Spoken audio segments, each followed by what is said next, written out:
6, yeah? All right, good evening, everyone. We're going to get started.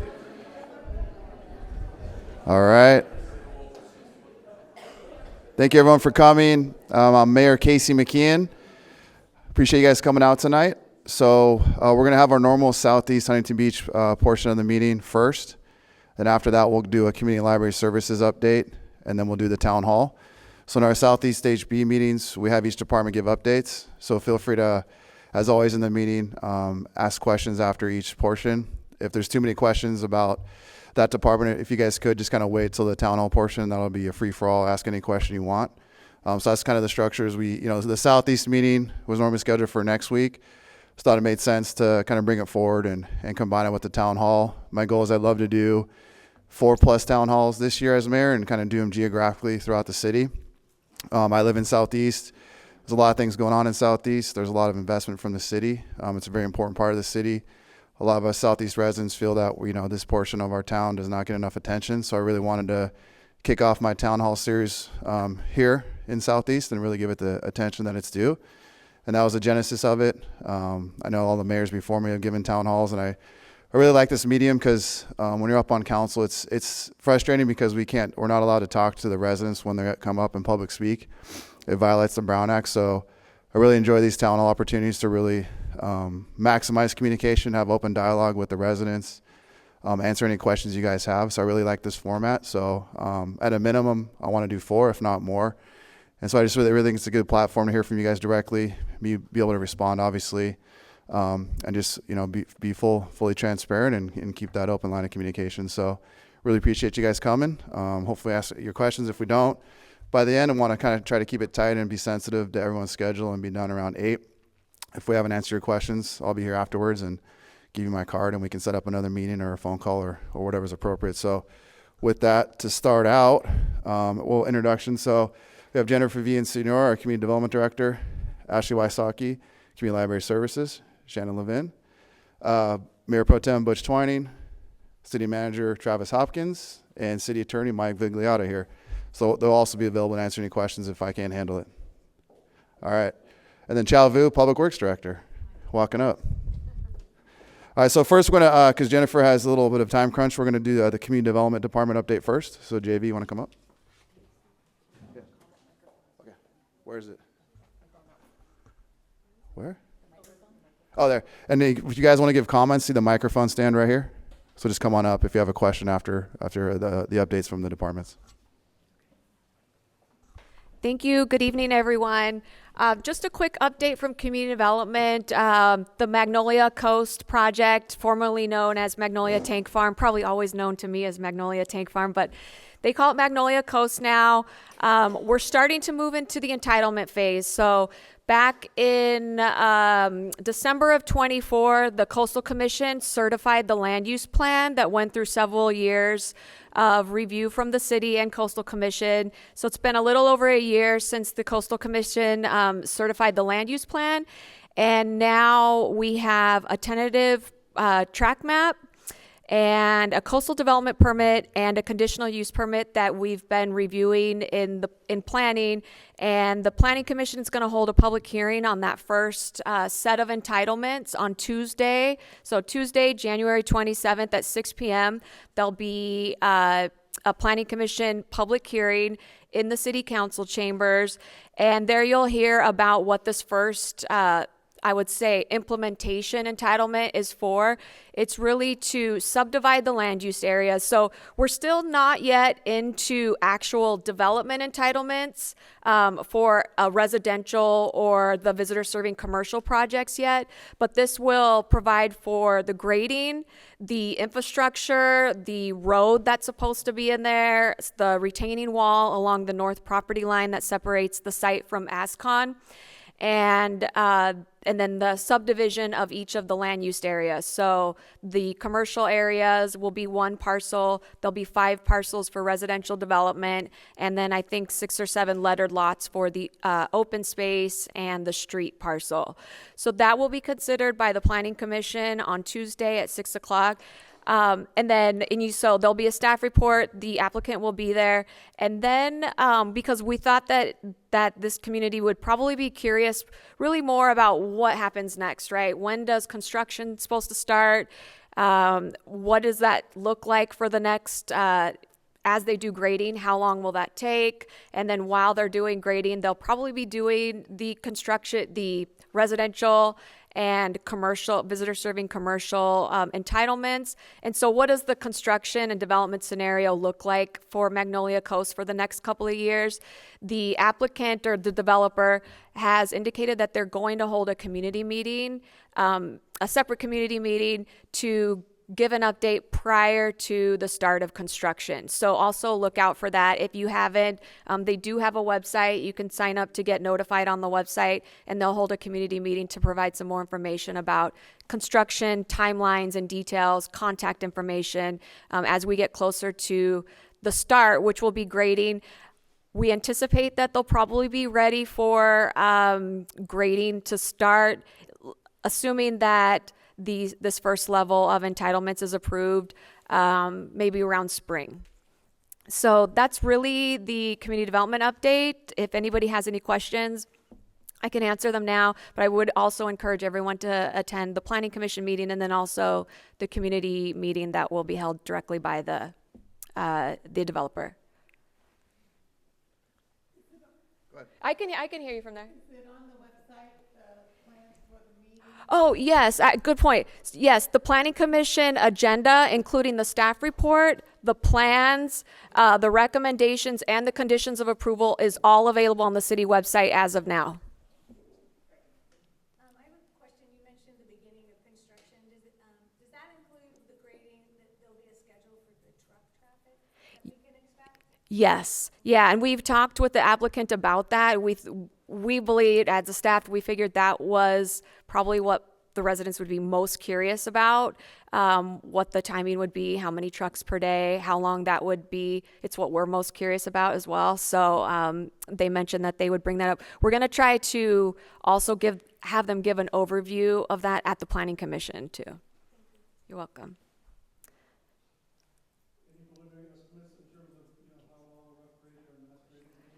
I think it's proposed to take about 8. So grading, I think, is supposed to take about 8 months. All right, everybody. Thank you.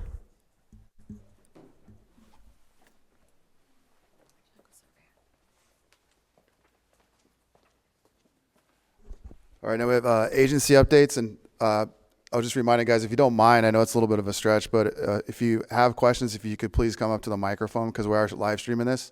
We want to make sure the audience that's watching remotely can hear as well. Up next is ASCON. Oh, I'm in charge of the slides. So. Thank you. Good evening, everyone. Devin Hassett with ASCON.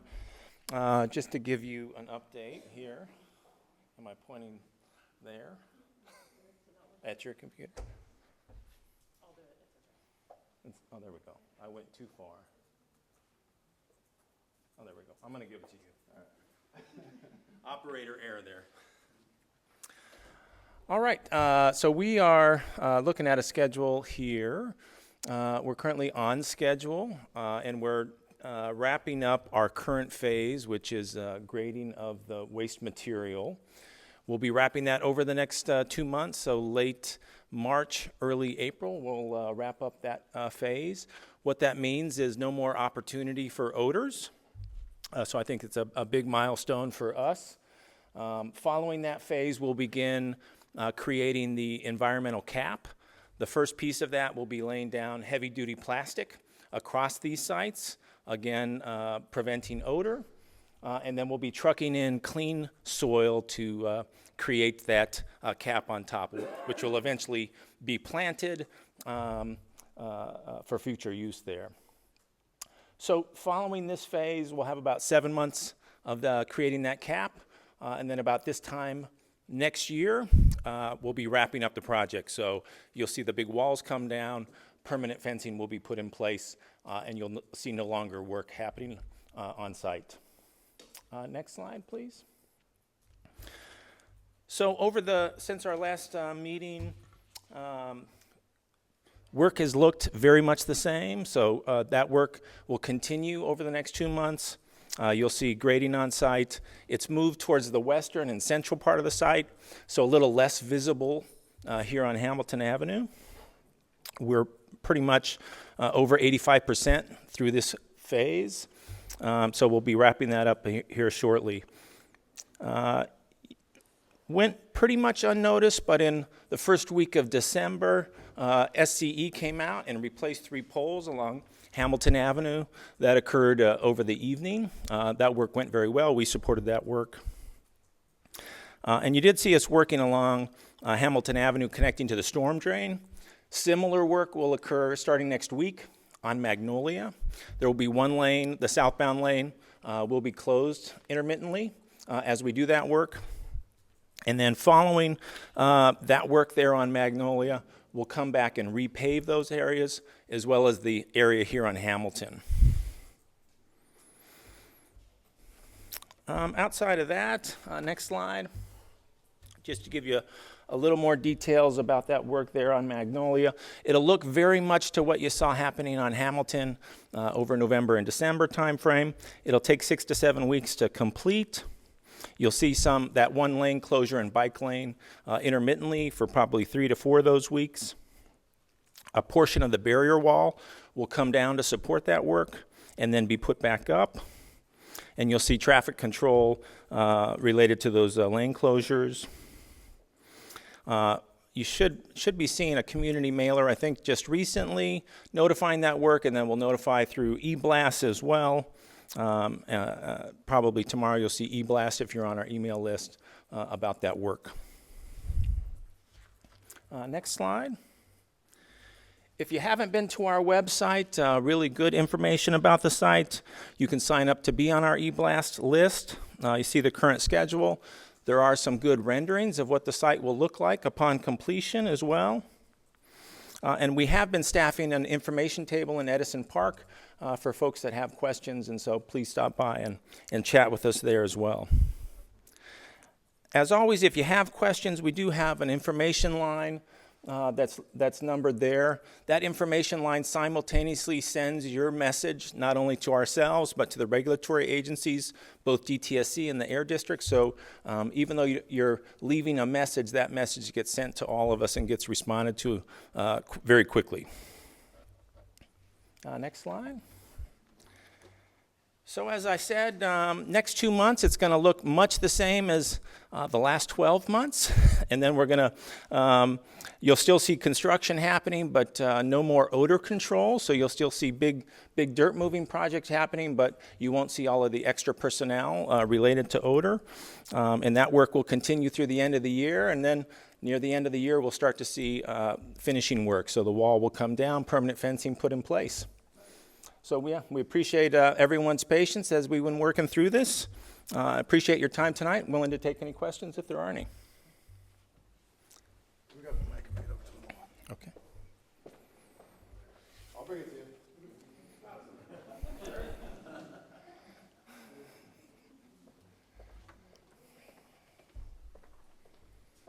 Good evening, Doug Henry. I live in the neighborhood. Sure. Walk through the park often, though I've kind of curtailed my walking with your work going on because of the ongoing aromatic diffusion. Sure. Is it safe? Yeah, absolutely. Yeah, so we've got a robust air monitoring system both at the fence line as well as in the park. You'll see those trailers out as well. Our regulator, DTSC, we regularly report all of that air data to them, and it's absolutely been safe. We haven't exceeded any of our air standards. I don't know if you, I know that you've been avoiding the park recently. When we were right up against the fence there, you certainly could smell the project. As we've moved away from that fence, we really have not had off-site issues for the last couple of months. And in the time ahead of us here, you're not going to see odors in the park anymore. Yeah, I just had to curtail the walking because the aroma would engulf this building. Yeah. And it called the number, and was it Marcella, I believe, would call back, and she's very nice, does a good job, but it didn't change anything. It's like that definition of insanity. You keep repeating something, the same end result. the phone line, it's, nice PR. Yeah, that northwest area there was incredibly aromatic, and so we had to move very slow when we were excavating there. We were using a lot of odor suppressants, and so if you stood in the park directly across from it, absolutely you could smell it on occasion. When you smelled it, we had to change our behavior. We had to slow down. We had to stop work. The DTSC was there with us the entire time. I'm sure you noticed all of the, we actually had 3 people out in the field smelling the air and radioing our teams, and our team were modifying their behavior every time that people could smell. So, we appreciate your patience as you work through that. Really moving forward here, you should not be experiencing odors at all in the park. So at this time today, it is safe. It's been safe throughout this time. The nuisance of odor is really behind us now. We still have the opportunity to encounter odorous soil over the next 2 months. After that, we won't encounter it. What's nice now is that where they're digging is further away from the fence and further from the park, and so we're really not seeing odors off-site anymore, but we still have that opportunity over the next 2 months. Well, then I have a question. You're putting a fence around it, Sure. but it's safe. Yeah, it will continue to be a landfill, right? Well, And- we're standing on a landfill. yeah. So are you going to put a fence around this park too? Well, yeah, this park is owned by the city, right? That's owned by others, and so it's maintained as a landfill. We don't want people disturbing the cap that we're putting in place, and so that's why it remains open space. So it's not really safe. It's just It's pretty. safe for you to be across the street from it. It's not. We don't want people digging into the cap or disturbing that cap. So it's a cosmetic fix. It's not It- durable. Well, it is durable for. It's designed to last for over the next 100 years, as it is. Yeah. So the idea is to encapsulate that waste and make sure that that waste is not leaving the site, and so that's what it's designed for. Who owns it? Who is our neighbor? So it's owned by the responsible parties that own the site, and so it's owned by them, and they're paying for the cleanup. Yeah. But who would a responsible party be? Yeah. So these are folks that, when the landfill was in operation, right? People used the landfill. Folks paid to dump their waste at the landfill. The people that own the landfill went away, and the responsible parties that utilize the landfill were put in place. So it's about 8 companies, several oil companies and others that utilize the landfill and were held responsible for the waste that was left in place. All right, I'll just finish and say, as a resident, perception's everything. If Yep. it were safe, there wouldn't be a fence, is the perception I'm going to carry on, because you're putting a fence around it. Therefore, it's a hazard. Thank you. Yeah, sure. Yeah, the mayor was just saying, what does that fence look like? So the fence in the future is sort of a residential grade, like a wrought iron looking fence. My name is Mark Curry. I'm a resident here, just on the other side of the park. The 2 questions I have, number 1 is, when you're bringing in the trucks to do the capping and so forth, is that going to in any way coincide with Magnolia Tank Farm? The timing I heard is that they're going to start in the spring. Our trucking will begin around April, and so it could possibly coincide, yes. Or likely, I would say, if they do then start we're in the looking spring. at a lot of trucks coming in to take care of that then. Yeah, not only Tank Farm, but yours as well. That's correct, yeah. Okay. The second is concerning the fence. My understanding is it's going to be a 6-foot fence going around. Is there going to be any type of monitoring to keep kids from jumping a 6-foot fence? Because we know kids can do that real easy. Yeah. So we're absolutely monitoring. So we have all sorts of monitoring ongoing into the future, right? We're still doing groundwater monitoring, soil vapor monitoring, stormwater monitoring. I'm thinking about kids jumping the fence, Sure. because once the area is no longer really watched, the kids are going to get in there pretty quick. And I'm thinking dirt bikes and everything else may end up over there. So what would stop that from happening? Well, yeah, so we still have responsibility for the property, just like anyone with private property in the city of Huntington Beach, to keep people out, to keep it being occupied, and so absolutely will be regular inspections and ensuring that people aren't trespassing on the site. Yeah. And if there are trespassers, do we call ASCON or do we call the PD? I think you could call both or either. Yeah. Yeah, absolutely. Okay, thank you. Sure. Any other questions?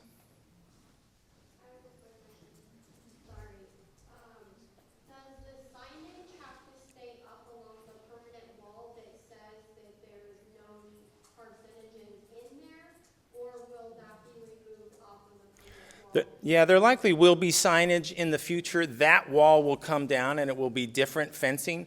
So there probably will be adapted signage. And so there probably will still be private property signage, and the DTSC, may have other signage as well, similar to what's there now. Yeah. Other questions? Thank you very much for the time, and thanks for your patience as we've been finishing the project. Appreciate it. Thank you, Mayor. Thank you. All right. Next up is Public Works. Go with the mic, or do you want to go from there? All right. So you want to do the next slide first? Okay, so not much has changed with complete streets happening in the southeast area.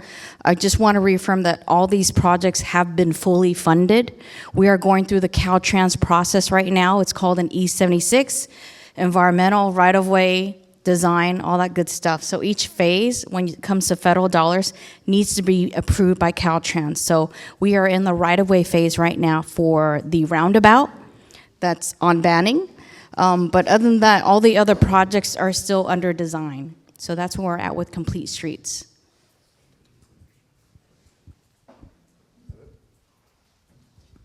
Question.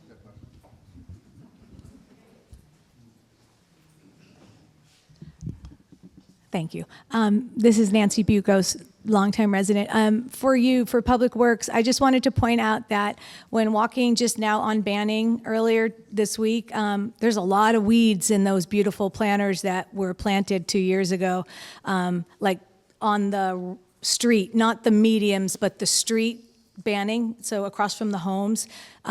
Just wanted to point that out and let you know that it looks like it needs a little attention.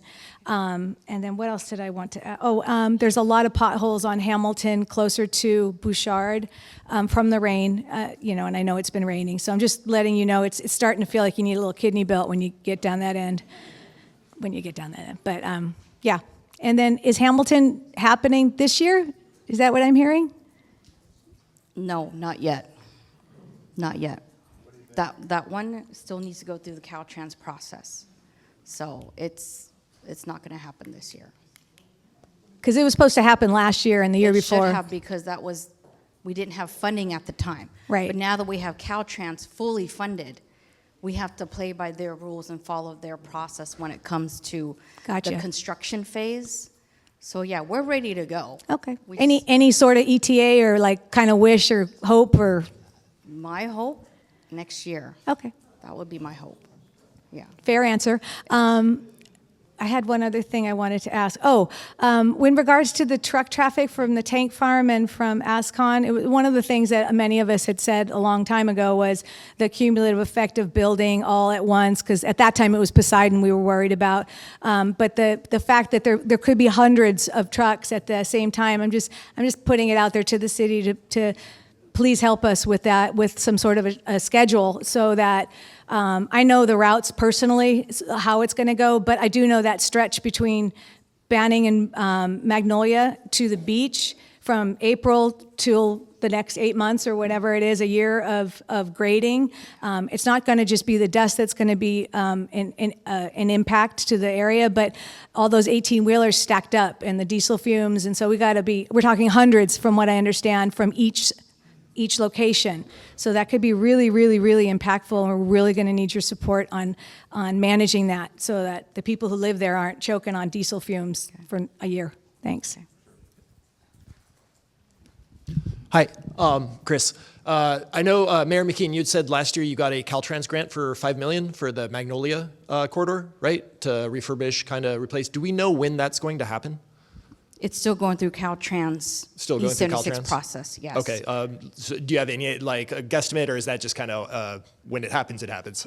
No, I cannot give you an update. It is in Okay. Caltrans's hands right now. Okay, thank you. That's all I wanted to know. But the funding is there. Hi, Beth McCarrick, Southeast, between Banning and PCH. And I can't read your chart. Something about PCH.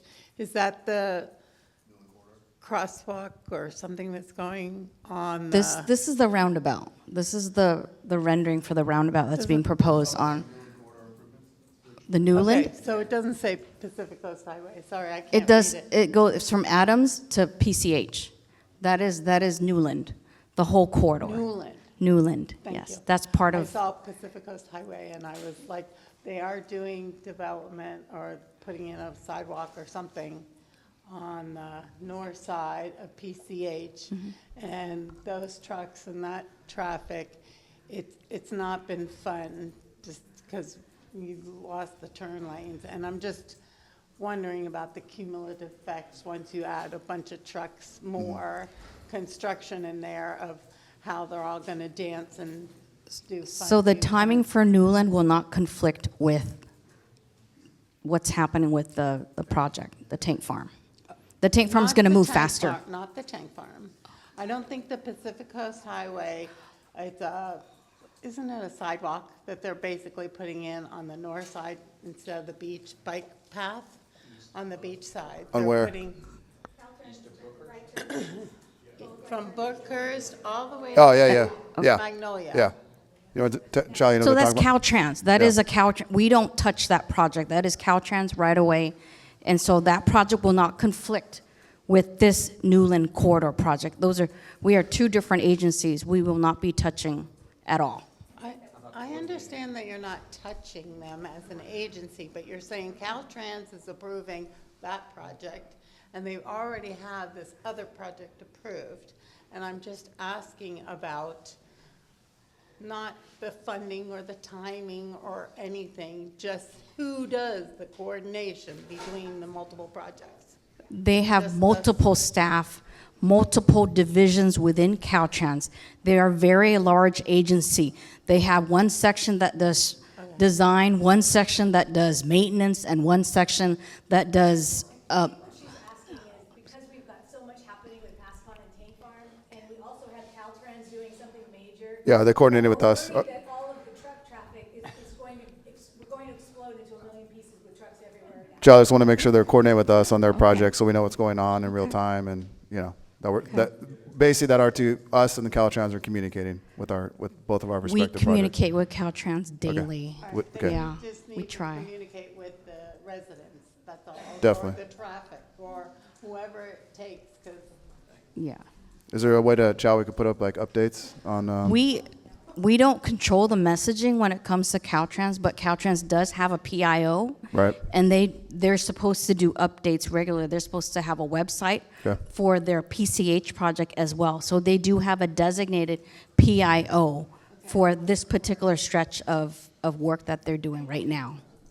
Yeah, maybe we can link. Maybe we can link up with them Yeah. and We'll do our part with social yeah. media. But we can link up with their PIO Yes. communications and make sure the Yeah. residents of Huntington Beach Okay. are getting those as well. Yes. Yep. Hi, Scott Smith, longtime resident. And I don't know if this question is Public Works or not. The pumping there's a pumping facility right by the Newland Channel, and I believe that's for all the drainage that happens. And so there's going to be a bunch more drainage for Ascon that's going to be going into that drain system.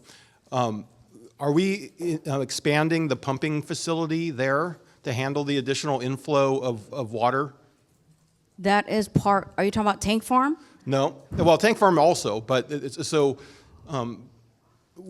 whole area, right, is at sea level, Yes. right? And so part of the drainage system, all the water that drains doesn't really go into the drain. It actually goes into a pumping facility that gets pumped into the channel, right? Depends. And so the question is has anyone expanded the channel pumping to handle all the additional the same water is here, right? But it's going to be coming in a lot faster because it's all going to be draining directly into the water system, right? And has anyone increased the flow capacity of the pumps that exist at that pump facility? We do have existing pump stations. within the southeast area. They are all working. They are all at capacity. With regards to any development that is contributing towards that capacity, that is part of the tank farm's development condition of approval, where they do have to mitigate and address capacity issues that it's going to result from that project development. So that is part of their development agreement, where they do have to build drainage facilities to handle capacity. But it is in the development agreement. What about ASCON? ASCON, I don't have information on ASCON. Nick Tom from ETSC. ASCON actually has 2 stormwater retention basins on site. So it will be. You want to talk to the mic? Now, it will be slowly discharged into the city. It will slow. Oh, cool. Yes. Thank you. There won't be any material increase in flow from ASCON. Thanks. All right. Police Department. Mr. Smith. Yeah, there he is. Everyone loves the cops. All right, good evening. I'm Lieutenant Brian Smith. I'm the Southeast Area Commander for our lovely city. I'll be real brief because some of the public safety initiatives will be referred to and referenced in the strategic plan update. So overall, in the city of Huntington Beach, we had a great 2025. Crime is down 26% overall across the city. So in Southeast Huntington Beach, Part 1 crimes are down 13.8%. Now, you have to realize that in Southeast Huntington Beach, 20% of those crimes reported are shoplifting, which is we have some large retail centers that are targeted locations. Target, Kohl's, Walmart Market are all included in the Southeast area. The thing is with those is we could just ignore them or tell them to not report it, and our crime would go down even more. But we want to draw that line in the sand. We want to hold people accountable for whatever crimes are committed, even if it's just minor shoplifting. So that's why we reach out, work with the stores, and encourage them to report them to us, which they do. We love the proactive approach, and we work closely with them. You might have seen the recent social media post. Over the holidays, we worked with Target Loss Prevention directly to identify and arrest shoplifters as soon as they left the store. Officers remain active in Southeast Huntington Beach doing e-bike safety and enforcement, our homeless outreach and enforcement, and we've also increased our drone response. You see our drone first responder program is now operating, and it's just another tool that helps us respond to calls quicker, to get on scene, get eyes on the situation fast, and direct officers in. One good update that I just got notified about is we've had a lot of complaints in the past about the RVs parking and overnight parking on the north side of Hamilton between Bouchard and Brookhurst. Signs will be going up shortly, making it no overnight parking in that area. Nice. So that should help remediate that and allow the city to keep it clean, sanitary, and more appealing for all the residents. And then I just want to thank everybody here in the entire community for helping bring our crime down. It's not just our efforts that make the difference. It's you, the community, that takes the steps by locking your cars, moving property out of them. But calling us is important. One of the things I frequently hear is, I don't want to be that person. I don't want to bother. I don't want to, waste your time. It's not a waste. It's not a bother. It gets us into the areas where we need to be when we need to be there. Helps us develop our maps, our crime mapping, and our response plans. So please call us if you see anything suspicious or a crime occurring. No matter how small it is, we don't care. We will address it. For emergencies, 911 is the easiest. All 911 calls in the city come through police communications first, and then we send them out to, if they go to another agency like fire. Or for non-emergencies, just 714-960-8825. So, that's it. Yes? Yes.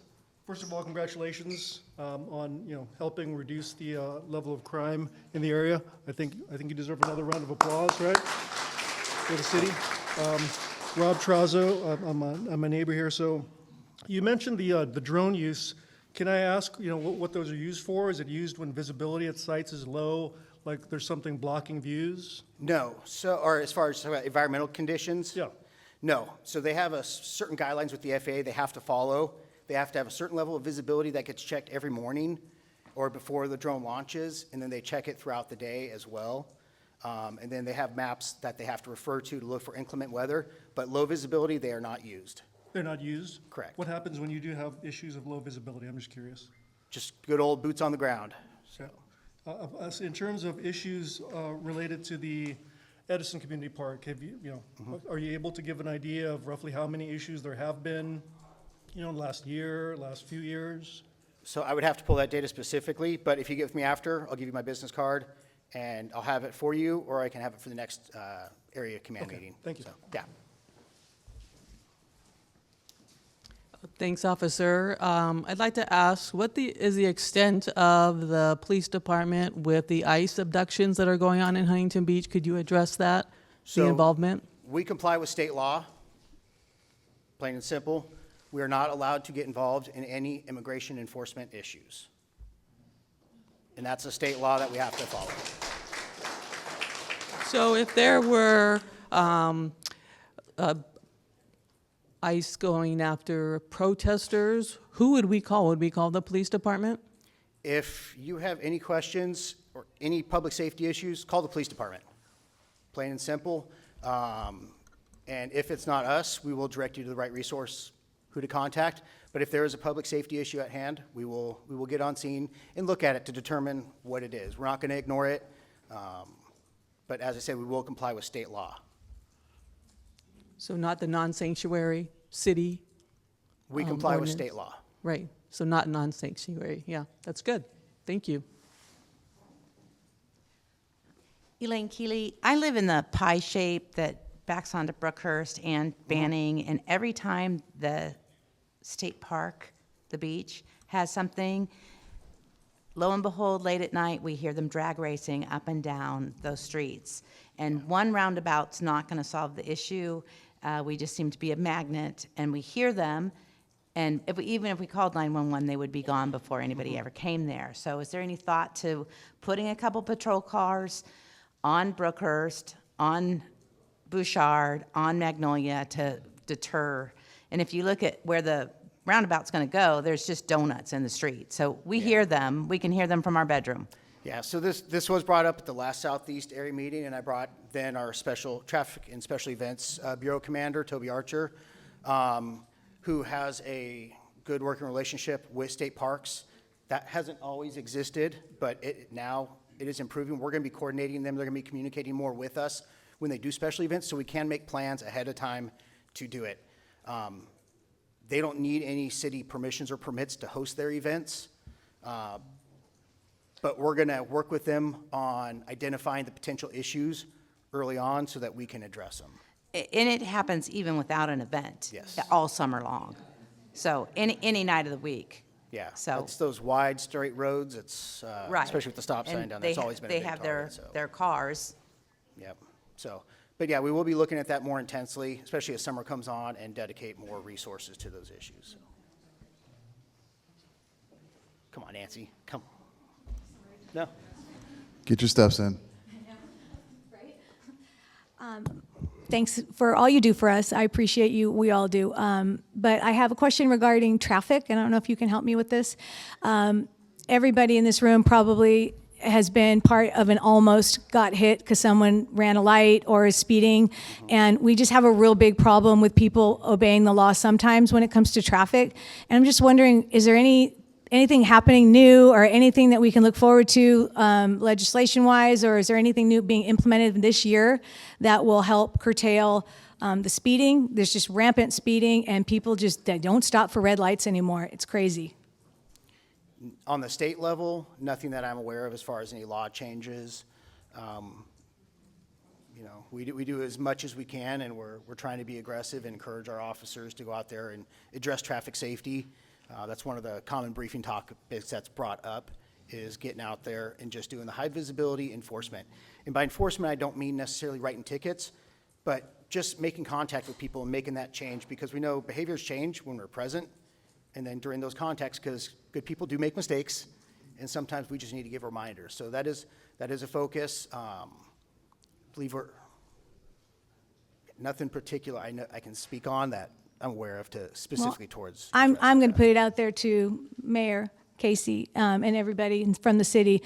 Please put put that somewhere in the emphasis, because it's a problem, and it's, slowly but sure, every other day we're hearing about some part of town, maybe not Southeast, but it's all over, including down here. And there are near misses and people dying because people aren't obeying laws, and it's the traffic. And I tell you, you get pulled over once or twice and have to go to court or pay something, you start to obey the traffic laws. That's how it was when we were younger, at least me. Thank you.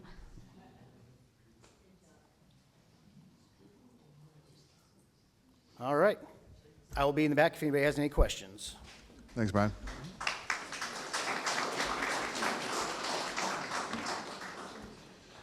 All right. Community Library Services. Good evening, everybody. My name is Ashley Wysocki. I'm the Director of Community and Library Services, and I first wanted to take a moment to introduce a couple of our commissioners who are in the room this evening. If you could just wave your hand and say hi. We have our Chair, Lolly McCarty, and Vice Chair, Susan Baker, in the back. And then in the front row, we have Commissioner Steve Barnes. So thank you, everybody, for joining us this evening.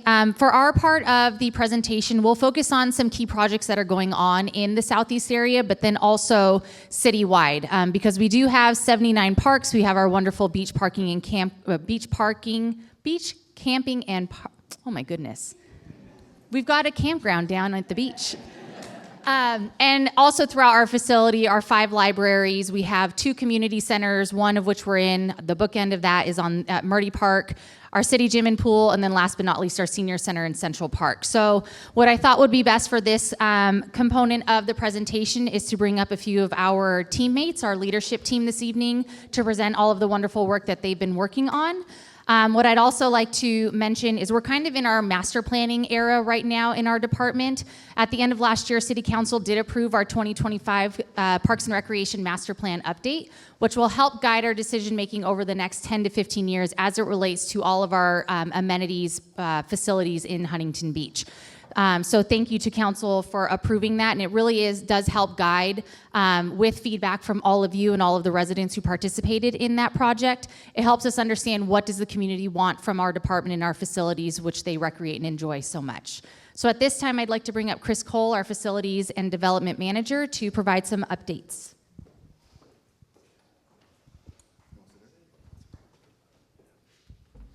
All right, good evening. I am Chris Cole, the Facilities and Development Manager for the Community and Library Services Department. And my division in our department oversees beach parking and camping. We have a handful of leases that we manage. We do capital improvement projects for our community centers and all of our recreational facilities, just to name a few things. So I'll go over a few items that are kind of new and upcoming in my division. It's nice to hear, or it's interesting to hear what's happening here in the Southeast. I'm a Northwest guy. I've lived here since 1988. Love the town, love the job, so thank you for letting me speak tonight. So as I said, we do some park development work in my division. So of course, the Edison Park Reconfiguration Conceptual Plan. We're just nearing the end of our CEQA process. We're learning about what that report's gonna look like. And you can see there's a website up there. If you're not familiar with it, you could log into that website and see all the latest information regarding the process of that Edison Park reconfiguration program. Also recently, maybe some of you attended the Patriot Point ribbon cutting that took place on January the 10th. And Patriot Point is a location that's on the bluff top along PCH, just north of Golden West. And a nonprofit group called Tee It Up for the Troops took that visionary plan of that individual veteran who started by planting a flag along the fence post there along the bluff top. But now with their investment and their time, we have a beautiful new pavered, layered ground foundation, a new 35-foot flagpole with a beautiful flag that's all lit up at night, and we have 1 new additional park bench. Now we have 5 in total, and each park bench represents a different branch of the military. Those benches are also lit up at night, so if you drive by PCH at night, look over to the left. If you're driving north or south, it kind of looks like a spaceship at night. It's really, really cool. Yes?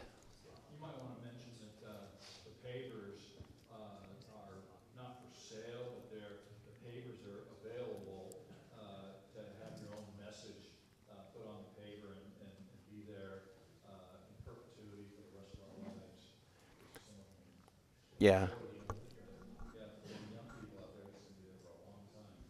Absolutely, council member. So there's that opportunity if you want to play homage to one of your family members who is in the military. There are limited spaces left for those donations to have that inscription put on some of the pavers there. But it's a beautiful site. Check it out if you haven't seen it yet. It's open during regular park hours. Then also we have a new program that's on the horizon. It's still in its conceptual phase. It's called Grow Huntington Beach, Grow HB. And there's a new program that recently came before our commission for a study session, and it's really kind of like an adopt a park on steroids. And so we have amazing, wonderful volunteers that volunteer in our outdoor spaces, anywhere from individuals to larger organized groups, everything from scout projects. And this new program is going to kind of bring it under all one umbrella, so we could have some synergy, some coordination, and some better oversight, and kind of get everything, all those projects in alignment with our city goals and achievements. And it's going to be really, really cool. So that's in the near horizon. We're still working out some of the details on that, but eventually we'll package that up. We'll put it before our commission for final approval, and then up to the council too for their final say on it. But it's really going to be cool and get these things going. And we're going to be also starting with some pilot parks for the Adopt a Park portion of that program too. So the scope of work under these programs, from anything from picking up litter to reporting graffiti to more in-depth projects of building out and landscaping some of our areas, like in our bigger parks. So there's something for everyone in that program. If you're interested in volunteering in our outdoor spaces, this is the thing for you to be a part of. So stay tuned and keep an eye out for that. And then also, so some of our parks that are coming up for rehabilitation, we have Schroederer Park, and Schroederer Park is near completion. That's kind of up there by Springdale and McFadden, and that's actually phase 2 of a project. The phase 1 happened about a year and a half ago, 2 years ago, to put a new playground in.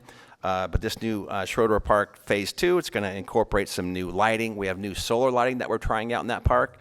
If that solar lighting proves to be a good investment for us, we might see more of that, because it's clean energy, it's good, it's cost effective because you don't have to do trenching and hard wiring for those lighting systems, and so we'll see how that goes. We also are about to finish the last chunk of that program, where we're going to be installing rubberized surface underneath the fitness equipment. So we have new playgrounds, we have new walkways, we have updated irrigation system, new park benches, new trash receptacles. We're going to have a new monument sign outside of Schroederer Park. So that'll be cool, and we should be seeing a grand ribbon cutting coming up here late February, early March to the early spring. So that's great. And then also some new playground replacement programs that are coming up is Drew Park. And Drew Park is located along Newland between Adams and Indianapolis. And Drew Park is going to be the concept for the new playground is very adventure-based. There's a lot of like rope climbing abilities, like rope nets. And the main structure of the playground system resembles a great big tree with things attached to it. So the kids are going to love it. It's going to be adventure, fun, really cool stuff. It'll have swings, the ADA accessible swings. It's something for all ages between 5 and 12. So that's something coming up in probably late spring to early summer. We'll start that project. Next, we have a Revelos Park, which is along Brookhurst between Adams and Yorktown. And that's going to have upgraded, modernized playground equipment with swings, and also ADA accessible, all-inclusive swings, and again, rubberized surfacing for access to that too. That's a smaller park, so it won't be as big as the bells and whistles that we'll see in Drew, but it's something that kids are going to love. Some great colors, some really fun stuff, slides, swings, climbing apparatus, that type of stuff too. And then that's kind of it for me. And then up next we have someone I'm really proud to introduce. She's in our division for the beach parking and camping, one of the most dedicated, hardest workers, I believe, in Huntington Beach. Recent recipient of the Mayor's Spotlight Award. Ladies and gentlemen, Monica Candelario.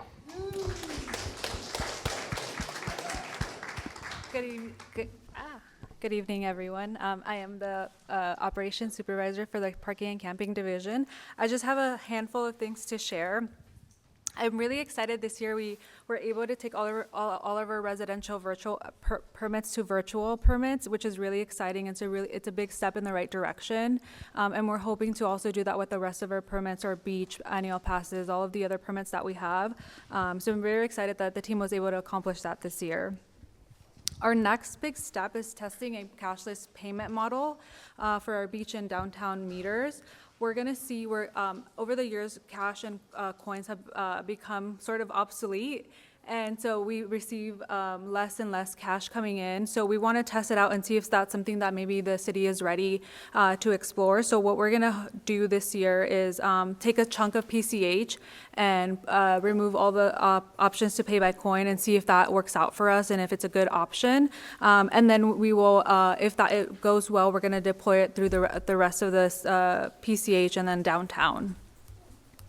Lastly, we are in the process of hiring for our peak season. If you know anybody that's interested in a part-time job, whether it's a student, somebody that is retired, or just looking for a little extra income, we are getting ready. We have the best view in town. I don't care what anybody says. We're right by the beach. So please encourage anybody that you know. If we're hiring for a parking attendant and our beach enforcement team as well. That's all I have, and I'm not sure who's next. We have Molly next. She's with Specific Events. Molly.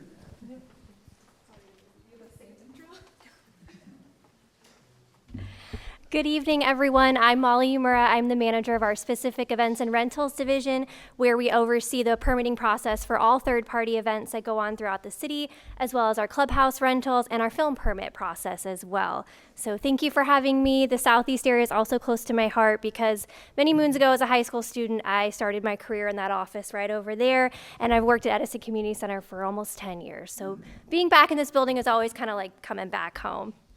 So I just wanted to take a few minutes to highlight some of the special events you can look forward to over the next few months. Coming up here next weekend is the Surf City Marathon on Sunday, February 1st. It's actually almost sold out, which is the first time that that's happened post-COVID. We're expecting over 20,000 runners. But there's still an opportunity. If you want to participate and come run a marathon on next Sunday, you've got plenty of time to train. Come join us. But we're really looking forward to that event.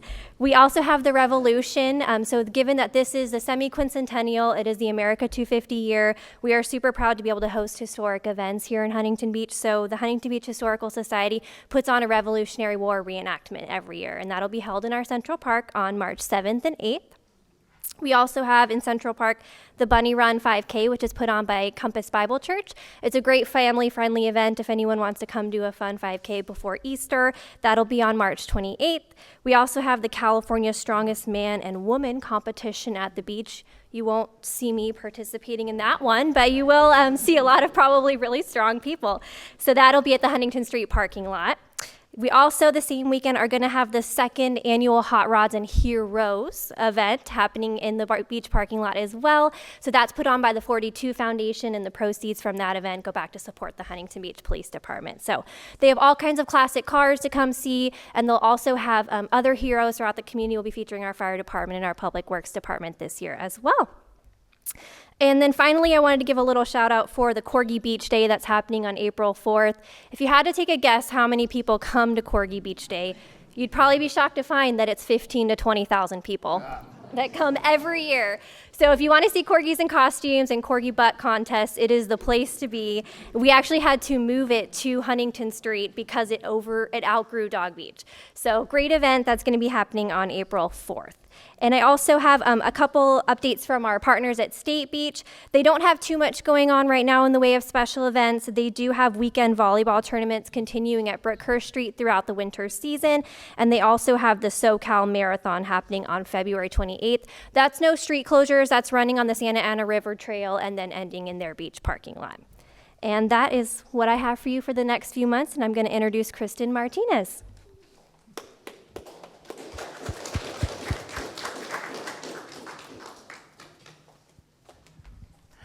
Hi, everybody. I'm Kristen Martinez. I'm the manager of our Programs and Services Department, which is recreation and senior services.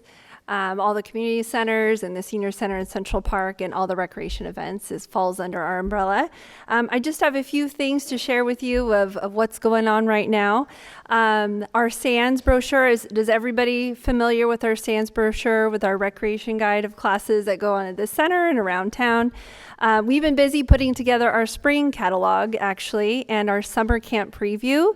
It is our biggest issue of the year. It's going to be mailed out the week of February 17th, and registration for spring classes and summer camps will start Tuesday, March 7th at 8 a.m. So you can register at hbsands.org or in person. But it is a hot time for parents to organize their summer for their kids and set them up for success this summer. A couple programs I just wanted to highlight here at Edison. We have a pickleball league that goes on Wednesday evenings and Saturday mornings. So if you didn't know about that, it's a fun little thing to try here at the park right behind us. We also have classes if you want to learn how to play. And also I want to point out, we have along with summer, we have a HB sports camp for ages 4 to 12 years old that we do in the summer. We have 6 weeks going on this summer, which is great. It's grown from 4 weeks to 6 weeks coming up. And we do it right out here in the park. We try various sports and play games. It's really just a fun camp for kids to go to right in the park. So let's see. Also, our mobile track, pump track, is coming back in the spring. It was a super big hit here, particularly at Edison, and we're looking forward to getting it back put together in the spring, April. Date to be announced, but we'll let you know when it's coming out. Yeah, it'll be traveling around to different parks probably through October, but we said, okay, it needs to go back to Edison first because it was a super big hit here next to the skate park, and we want to be able to get kids out here to enjoy it super fast. So around the city happenings, well, we're in January, right? Renewed focus on health and things like that. I just wanted to share that if you're age 50 plus, the Senior Center in Central Park has a really awesome fitness center. It's $120 a year, so super affordable. If you're 80 plus, it's $80 a year, which is a perk for going to the gym. Let's see. We do take Medicare Advantage plans, if you didn't know that. So Silver and Fit, Silver Sneakers, One Pass. So it's a really great facility. If you haven't come and checked it out, please come. We have concierge, volunteer concierge. When you walk in, they'll give you a tour and show you the whole facility and share everything that's going on there. So I wanted to share that. Also, we have a really great partnership with the Kiwanis Club of Huntington Beach. We have the Easter Hunt coming up, Easter Hunt Family Fun Day coming up on April 4th at the sports complex. We do it every year. It's a free candy hunt. There's entertainment, food. It's just really a fun atmosphere for the day. So more on that coming soon. Also here at Edison, we're doing a kids' night out. We called it Parents' Night Out, but we're like, it's really a kids' night out. So we're changing the name to Kids' Night Out. Coming up on April 17th. It's for kids 5 to 12 years old. And it's a time for parents to maybe drop off their kids, go to dinner, get stuff done that they want to do. It's only $26 for 4 hours, so 5 to 9 p.m. So it's kind of a steal. And we entertain them. We feed them. We feed them dinner, we do games, we do crafts, things like that. So it's a super fun program. Lastly, we are starting our summer hiring now. I think Monica mentioned that she's hiring for the beach parking camping, but we also hire for summer recreation leaders, and then we also hire for aquatics, so learn to swim instructors and lifeguards. We also hire for youth sports. We hire for a day camp program that runs out of Murdy. So it's a huge event that we go through to make every summer happen. And there are flyers on the table right outside this room if you know anybody that's looking for a position. We will do a virtual information session so people can know, what are we looking for? What jobs are, what is this? What are you hiring for? They can ask more questions. Learn about more what our programs are, but it's February 7th from 12 to 1:30. It's virtual, and then we'll have in-person hiring events. So they can come in, interview in person, and kind of take care of that, on site. So the one at Murdy is on February 28th, and one here on March 28th. So yeah, if you know anybody that's looking, please share that information. We love to, we gear up for summer. Summer's our biggest time. We hire big, so spread the word. Thank you.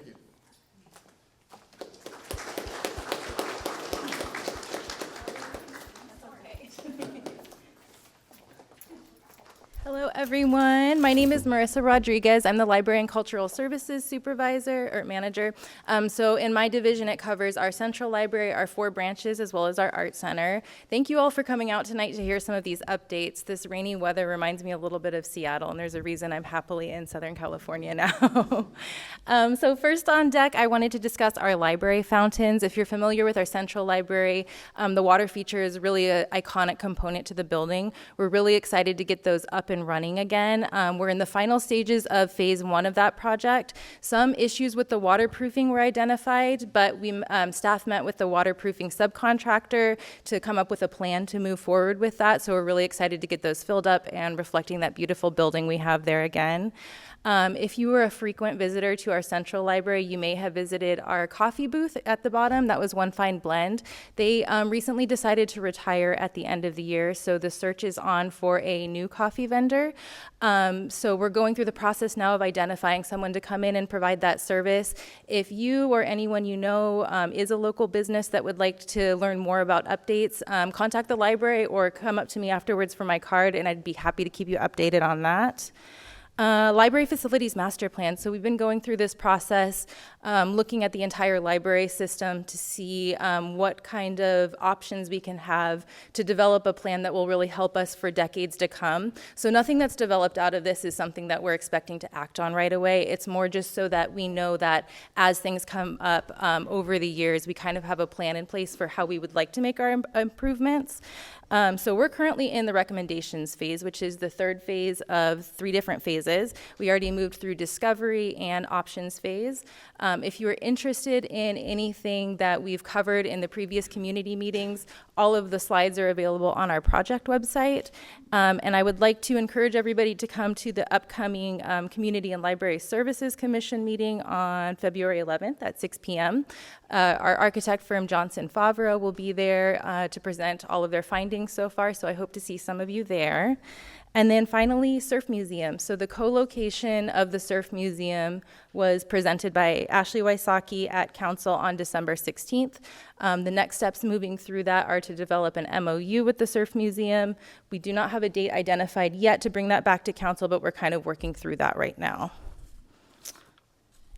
And on the Art Center front, I wanted to flag a few upcoming events there for everyone. So first we have next weekend coming up, Centered on the Center. That's an exhibit by local artists. It's a non-juried open call, floor-to-ceiling exhibit. We have 280 pieces of artwork by 166 local artists. So if you'd like to support art by local artists in your community, please come and visit for that one. Later on, we have Magic of Color, and this is a national semi-quincentennial collaboration that's designed to really celebrate the diversity of crafting in American culture. So there will be fiberworks, things like that, a really cool one to check out as well.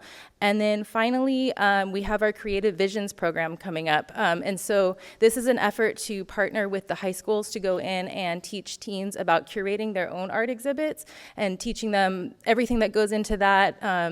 Maybe it's a pathway that they'd like to take in their own careers. So we have Art Center staff working on that, as well as some of our library staff as well collaborating. So really excited for that one. Thank you.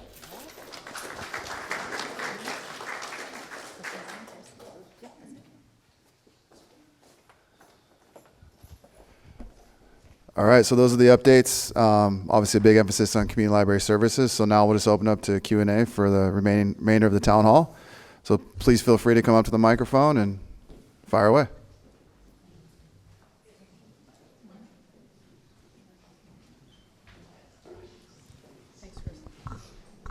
Go ahead. Good evening, everyone. I have a question about all of the netting that's going up around, or the fence netting on PCH and the bike lanes.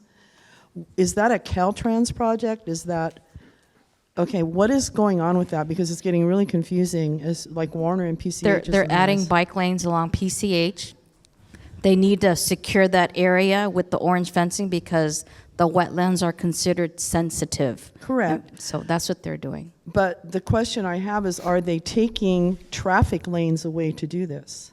No, they are not reducing any type of lanes, but they are adding bike lanes.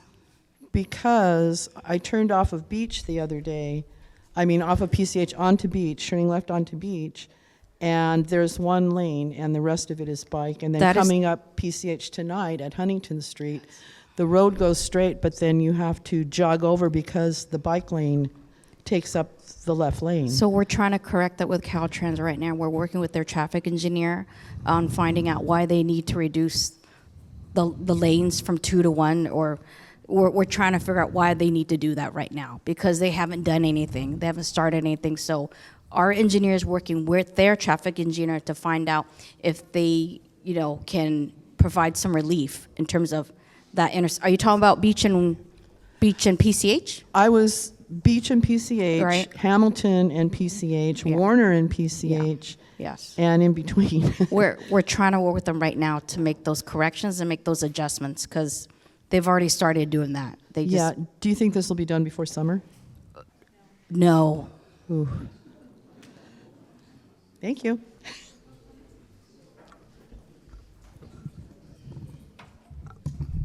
Sorry, this is really low. You I know. Yeah, and she's not that tall behind you, so you got to put it back down. I know, right? I'll adjust it after All I'm done. All right. So, Mayor McKeon, this is a question for you. Sure. So, as we know, last year, the City Council unanimously voted to declare Huntington Beach a non-sanctuary city. Sure. Based on the recent events happening in Minneapolis, particularly the murder of Renee Good, the kidnapping of Liam, the 5-year-old preschooler, as well as DHS's memo dictating to ICE that they can ignore the Fourth Amendment and our constitutionally protected rights against illegal search and seizure. My question is, does the City Council plan on going back and revisiting that resolution and telling us as residents where you stand with that new information? Sure. So a lot of the issues that you guys have seen or talked about, like from a legal matter, the main theme of if we pursue ourselves litigation is to protect local control.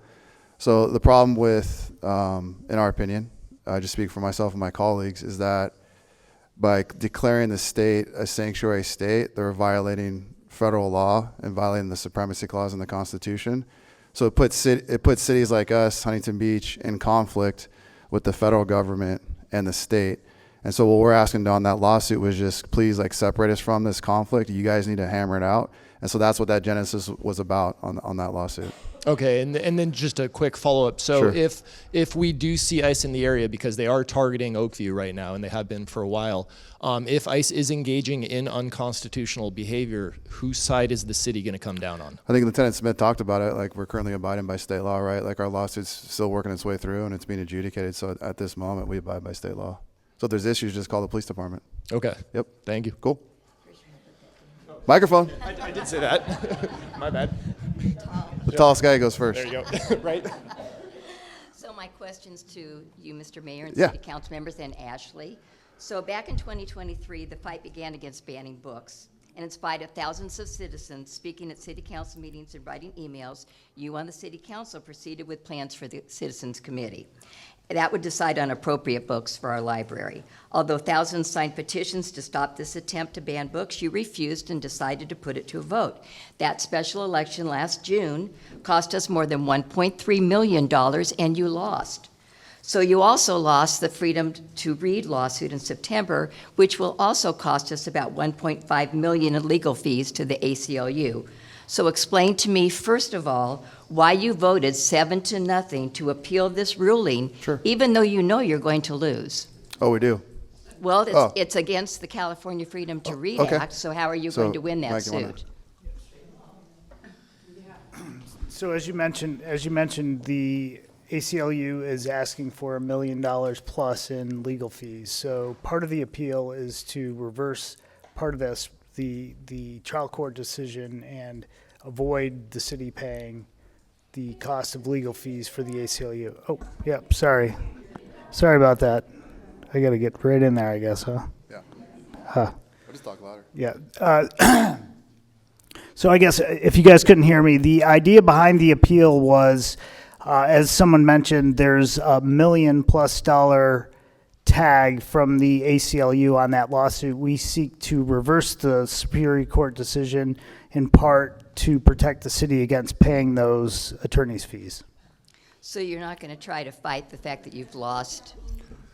Well, so the decision the council made is, the ACLU's lawsuit, before it was finalized and adjudicated, the special election, as you mentioned, the voters decided, which therefore made that lawsuit moot, which we, through our city attorney's office, went to the court, said this lawsuit is no longer applicable, it's moot, and we rescinded the resolution to the community advisory board and went to the judge and said this lawsuit is moot. And judge disagreed, even though we rescinded everything. And so then they were awarding $1.5 million potential in legal fees. So for us as council, we feel that's unjustly, unfair. And we want to protect your tax dollars. So of course we're going to appeal that. We hope that the next court up will realize that this lawsuit is moot and the ACLU should not have been awarded victory and therefore legal fees. Well, they would have kept on with the suit if you'd actually been responsible and rescinded sooner. We rescinded it immediately, right, Mr. Attorney? Yeah, we rescinded immediately. Before the judge weighed in, we went to the court and said, this lawsuit's moot, we rescinded everything, the case should be dropped. Judge didn't agree with that, and now we're facing $1 million plus in legal fees. So faced with that decision, 10 out of 10 times, I'm going to appeal it to protect your tax dollars. Okay, so I guess we'll see what happens. Yeah. So my second question is, and you've rescinded that, right? Sure. So really, why are there still some books, and I guess Ashley perhaps could be answering this, that have still been pulled from the teen section, and they're on the 4th floor where they're still basically in the restricted area? Yeah, and I'll let Ashley elaborate, but there is a decision from the court about the books. We're appealing that decision. We're waiting on the appeal, but we recently got a approved book policy from the state, and we will begin implementing that book policy ASAP. Oh, ASAP. Well, that'll be good. So are we then going to restore the teen section to the library?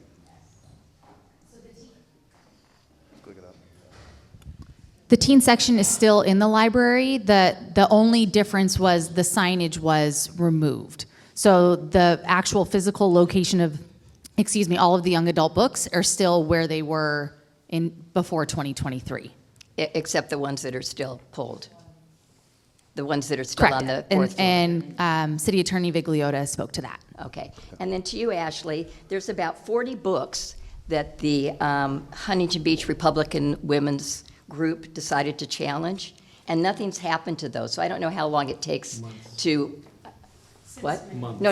And so what I was going to say is it shouldn't be taking that long for those books to be back in circulation. I don't understand why they haven't been reviewed.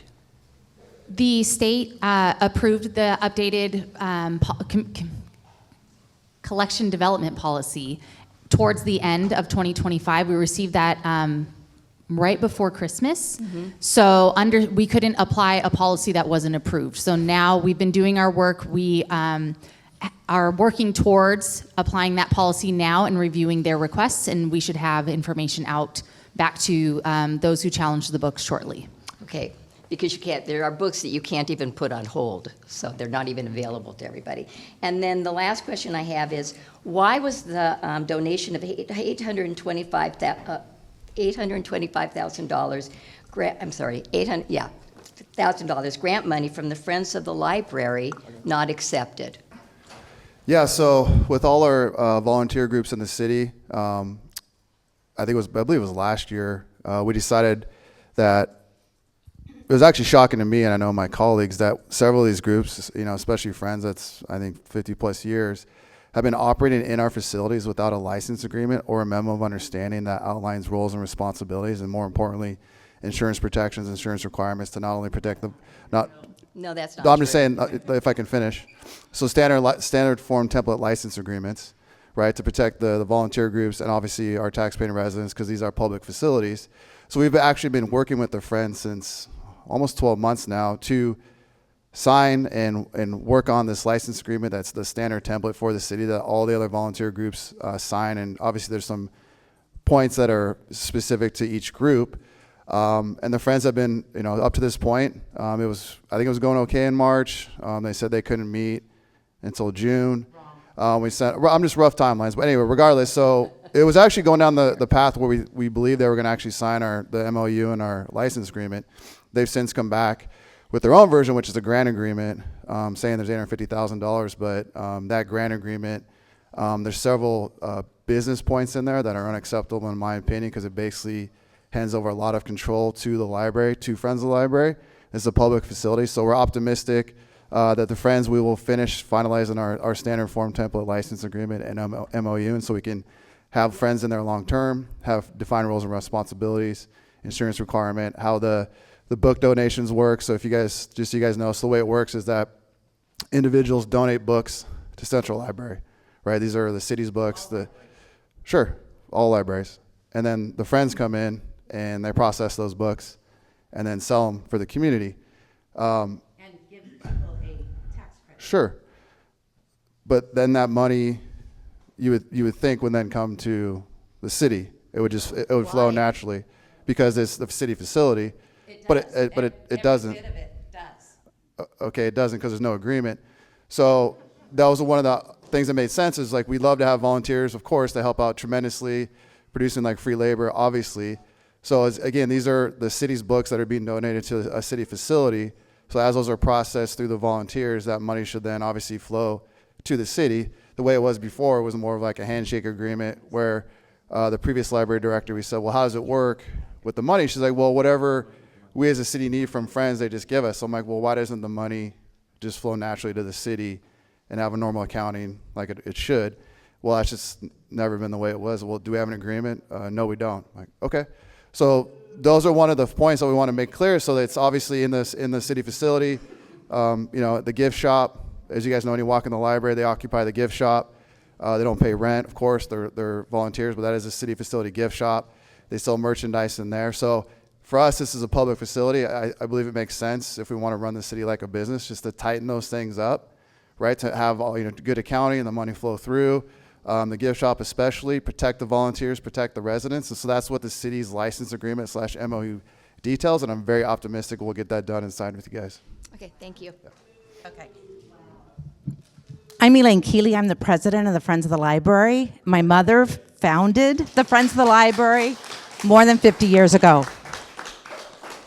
We are a nonprofit. We are a 501c3. We have no staff. We don't make any profit. Nobody gains anything from it. We are charter, and we would lose our nonprofit status if we didn't give all of our funds that we make in our 2 fundraisers of the gift store and the used book sale back to the city of Huntington Beach for its collection. That is wonderful. We also collect membership dues, and we're able to offer a program where you can come and see an author. We're going to have a great author in February called Presidential Road Trip, of somebody who went to all the presidential libraries. So for our 250th birthday, we're doing a great, very patriotic, members and non-members can come and hear the author and hear about presidential libraries. So we do things for our members with their membership fees, but all the money, more than the money, because people love the Friends of the Library. We have 1,200 members. We have to represent those 1,200 members. And they are of every political and persuasion known, and we have to represent them fairly. So we take the donation, people's discards and trash, we clean them up, we take care of them, we put them in a used book sale, and we make some good money. And our gift store makes a little less, but some good money. And then when people pass away, they don't give it to the city of Huntington Beach. They give it to the Friends of the Library because we're a nonprofit. Giving to a nonprofit is different than giving to a municipality. So they give it to us, so we actually have more than we make on city property to give to the librarians. We don't buy the books. The librarians choose the books. And they fill the collection as they have done, even in times of the Orange County bankruptcy. Even in times of COVID, we have given and given and given.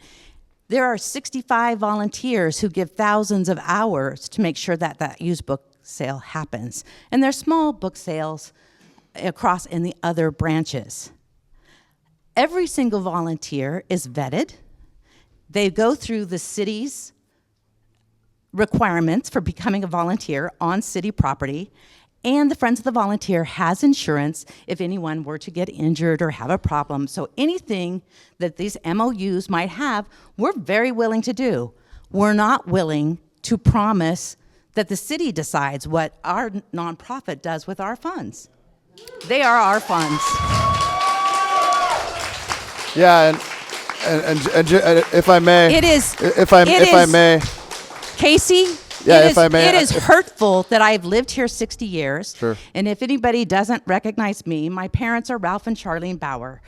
They started the Amigos de Bolsa Chica. My mom started the AAUW. She started the Friends of the Library. My dad was on 2 school boards and 10 years on the city council and mayor. And we have his wonderful park, Ralph Bauer Park. That's my dad. A family that's given and given and given, and you don't trust us that we're already giving all our money. We are insured. We fill out every volunteer form asked for. And for 50 years, we haven't needed an MOU. I have to say, Travis has met with me twice. I would like to sit down in the offices of each city council member that doesn't seem to understand. You get more than we make on your property. And I don't know any other nonprofit. And I am on a different nonprofit board. I'm on the Huntington Beach Arts Center Foundation board that gives about $50,000 to the city. So every MOU, and other people make money on your city property. The golf course does.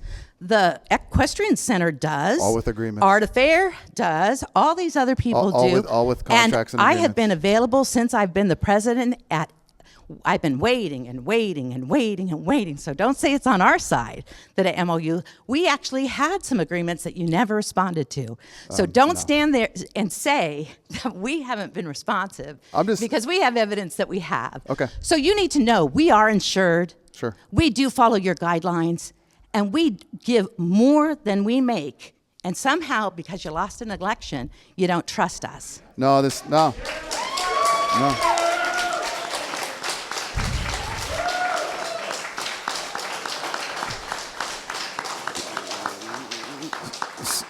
So if I may, I think it was the end of 24, with all of our volunteer groups, we made sure going forward that every group has a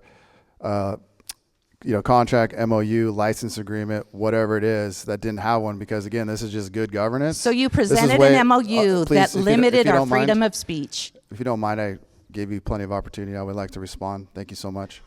So every group needs to be papered up, volunteer groups, especially working in city facilities, public space.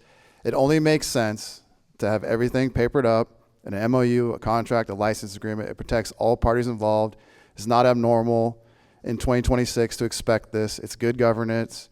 There's nothing focused on Friends of the Library specifically. This is all volunteer groups. Most of them, you can ask Ashley. We're just going through, getting them all done. And Friends is one that I'm confident will get done as well. And if everything you said is true and give everything back, then there's nothing wrong putting it on paper and signing it, right? Then Travis knows Sure. from 2 meetings. Sure. That's what we're very happy to do because we already have Thank all you. of that in place. Yeah. We did get MOU requests that told us, and you can't do this, and you can't do that, and you can't do. That was not responsible of us as a fiduciary to keep people. You asked us for roof repair and fountain repair and all kinds of other things. Our funds from 50 years ago, and my mom is still alive, and I'll bring her to a meeting if you want me to, only goes to the library collection. And by the way, used books aren't part of your collection. It has no business in your collection policy. But those are the city's books, correct? They're not city books. Well, but they're donated to discard. the city Who facility. Who gave the nonprofit? When you go to Goodwill, does the city give to Goodwill? Private business. So people are donating books to the city library. No, they donate to the Friends of the Library. Okay, but bins on city property. It says so on your I know, website. But it says on the city website. I'm pretty sure. I'm pretty sure if it didn't, they would still donate books to the library. But again, Maybe everything you're bringing up, these are all deal points we can hammer out, and I'm highly confident we'll get the city license agreement / MOU done with you guys. And I look forward to wrapping it up. I would love to wrap it up. For It's sure. embarrassing. You can ask Travis. I ask all the time, how's it going? He's like, we've had good conversations with Elaine. I'm looking forward to getting this MOU license agreement buttoned up.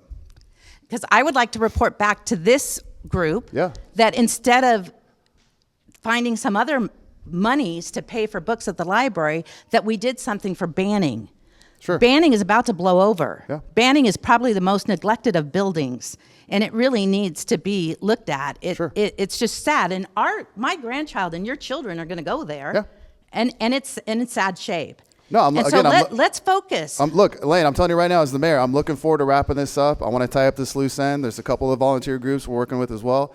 Let's land the plane. Let's wrap it up. Let's move on, and let's get it done. Yes, Okay. Thank you. let's build some trust. Let's do it.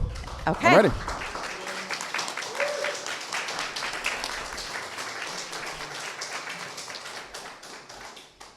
My question is really simple.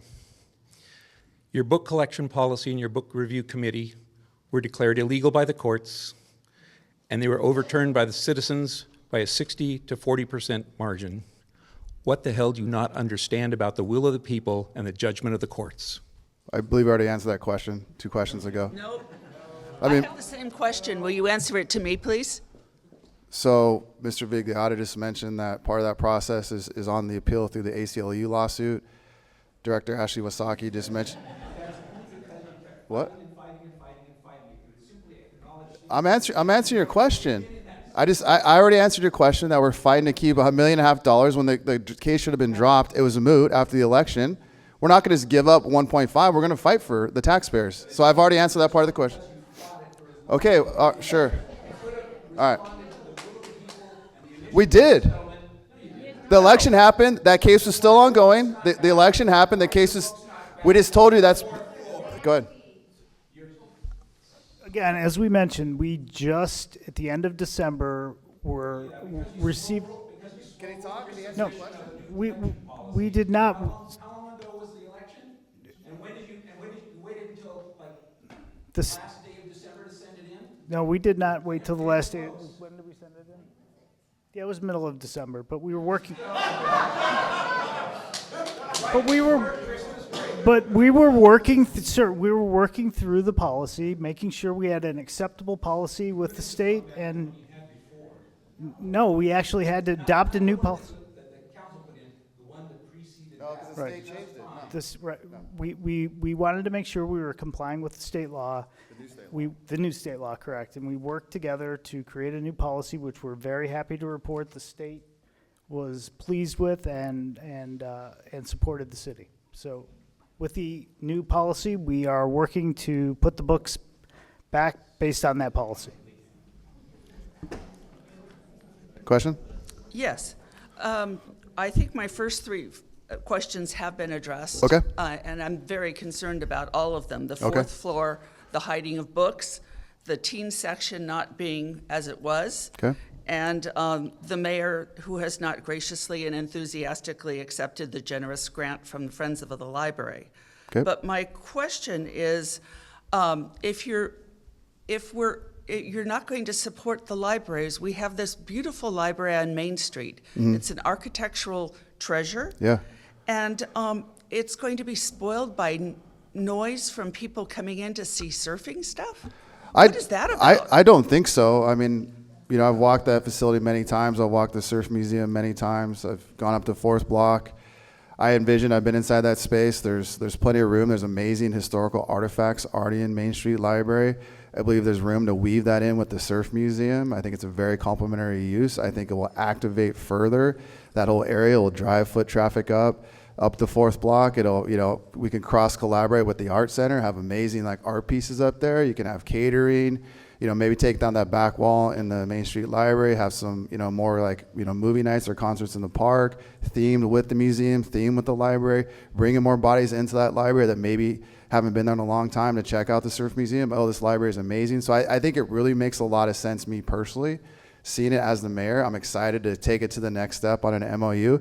And again, to collaborate with the art center across the street, I think it just makes a lot of sense, have that kind of be the art district area of the city, the museum. We are Surf City. Should be proud of these artifacts. There's plenty of space. There's plenty of back rooms in the Main Street Library that are not being used right now. There's a whole 2nd floor. Once we get more funding, we could put in an elevator that activate the whole 2nd floor space to abide by ADA requirements.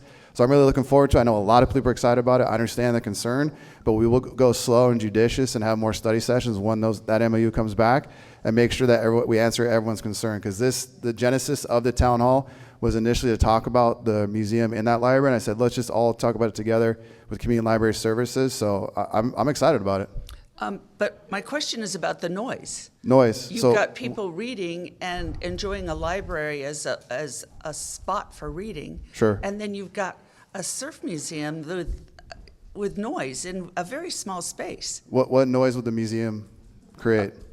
People talking about the exhibits, watching surf films, talking about their old surfing days. Yeah, so I mean, those are great points for sure and great concerns. So I think as the process moves forward, we'll be very conscious of that and maybe have more like defined areas for reading in the library that where, you know, museum patrons will not interrupt their peace and quiet. These are all great points that as we get further down the road, we'll kind of weave that in with a better layout, understanding the artifacts that are in the museum and bringing it over. And you know, a lot of museums are mostly quiet, but those are great points that I will, you know, make sure that we pay attention to and ensure that that's you know, contained. Thank you. Let's do your timeline. We started with Gracie Vandermark's Revenge Tour and the 21-member review team to ban our books, which he approved. We had petitions. We had an election. Let's go back to January 2025. The Freedom to Read Act was signed into law. Let's go back to May of 25. Carla Strickland and the Huntington Beach Republican Women's Group challenged, getting their cue from Karen English in Tennessee, to challenge 40 plus books. Those books have sat on a cart since May. No review has happened. They're still being challenged. I don't want to put Ashley in the middle of it because I know it's not Ashley's fault. It comes from above. You are breaking the law. You are breaking the election. I would challenge you to be the mayor that stops picking on the libraries.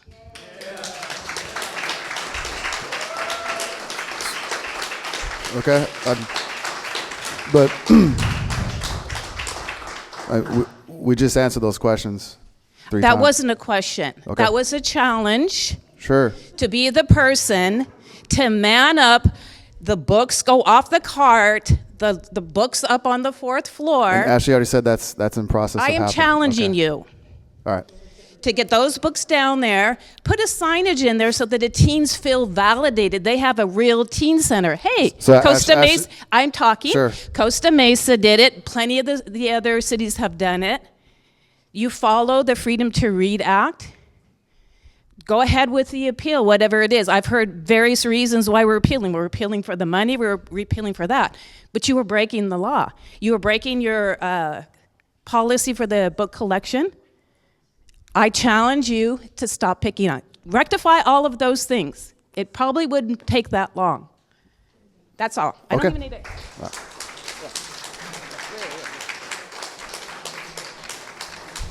Go ahead. Well, I didn't realize I'd be in such august company. First, I'd like to thank the Friends of the Library. But before you go, I just wanted to let you all know I want to apologize. I've got to scoot out, but I want everyone to know you can contact me anytime. My email, look on the city website, mvigliota@surfcity-hb.org. I'm happy to talk to you folks about any of these legal issues, one-on-one or in a group. But I did want to extend that invitation and apologize. I do need to leave, but thank you all for being here. Thanks, Mike. Go ahead, Chris. Thank you. So thanks to the Friends of the Library, I found 100-year-old car text. They can't hear you. How about now? Cool. Thanks to the Friends of the Library, I found 100-year-old car books that I use as an independent automotive historian, and they are significantly helpful. So first, I should like to know with the new Freedom to Read Act, how do we access the new state collection development policy? I'd really love to see it. It's posted on the city's website under the About section.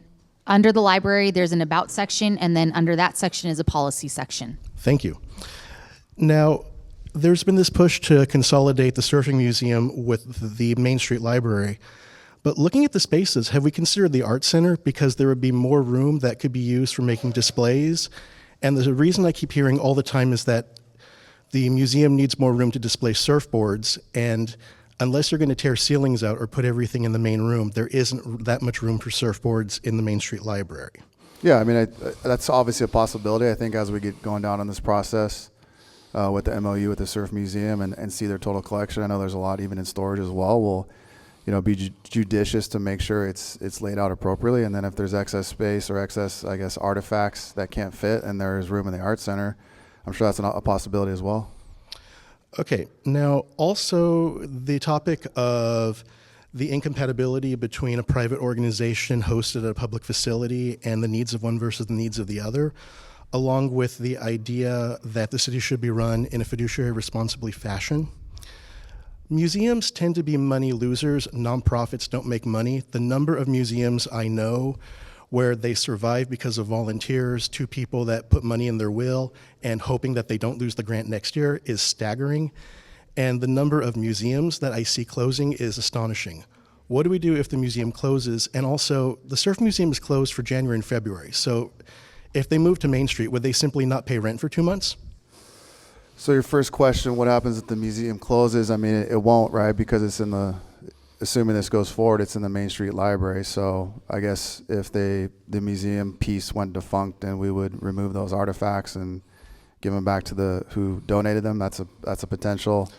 In terms of it being closed in those middle months, I mean, I would imagine if it moves over, the museum will be operational year round. Would it be easier to just have the museum absorbed by the library system? I mean, it's going to be in the library facility. So, again, we're getting ahead, but these are fun conversations to have. So I'd imagine through the MOU, I mean, all those details will be hammered out. But, I mean, now it's going to be in the public facility. So the city would absorb the museum. I mean, they're still going to staff it. Those staffing costs are being paid. I mean, Visit HB is paying for the relocation costs. So, yeah, I think those are all details we'll hammer out. Maybe there's a possibility for library staff to help out as well with some staffing issues. But again, those are details that we'll work through, and they're good points to bring up. Okay, and the last one is, I guess, a question of image. So certain council members even lobbied on the allegation that librarians were, shall we say, predators. If that's the case, why would the museum want to be anywhere near a library? I mean, I can't address the first part. I mean, anyway, I speak for myself, but again, I just think it makes sense for a lot of reasons. I mean, the current museum's kind of tucked back in there. So by fusing it with the Main Street Library, if we can do it, responsibly and appropriately, and it makes sense, I just think that's a great facility. It's a historic building.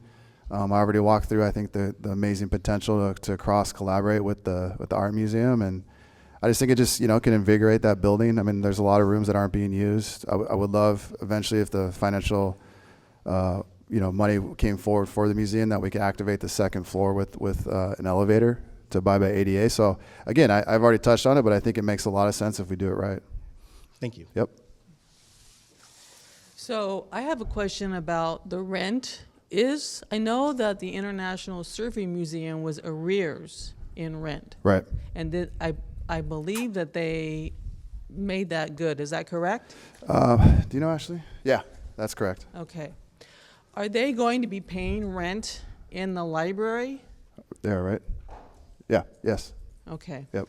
Again, those are details in the MOU, but yes, that is what we have been told, that they will be paying rent. They will be paying for their own staffing costs. Visit HB is paying for the relocation costs. So yes. Why would we pay for the relocation costs? Visit HB? Oh, Visit HB. Yeah, Visit I HB. thought you said City of HB. No, sorry, I Visit didn't hear. HB. Thank you for clarifying that. Yeah, no problem. So who's paying for the elevator? There is no elevator. I'm I saying know, but you mentioned that there. Yeah, I'm optimistic at some point in the future. If the museum is successful, if there's a lot of revenue opportunities we're looking out in the city, if the financial situation arises where now we can actually put in an elevator, which is expensive, it could be anywhere from $150,000 to $200,000. That will then even activate that building even more so, because now you can activate the whole second story, which would be awesome. So,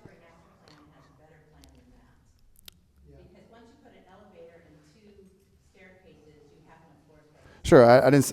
Yeah.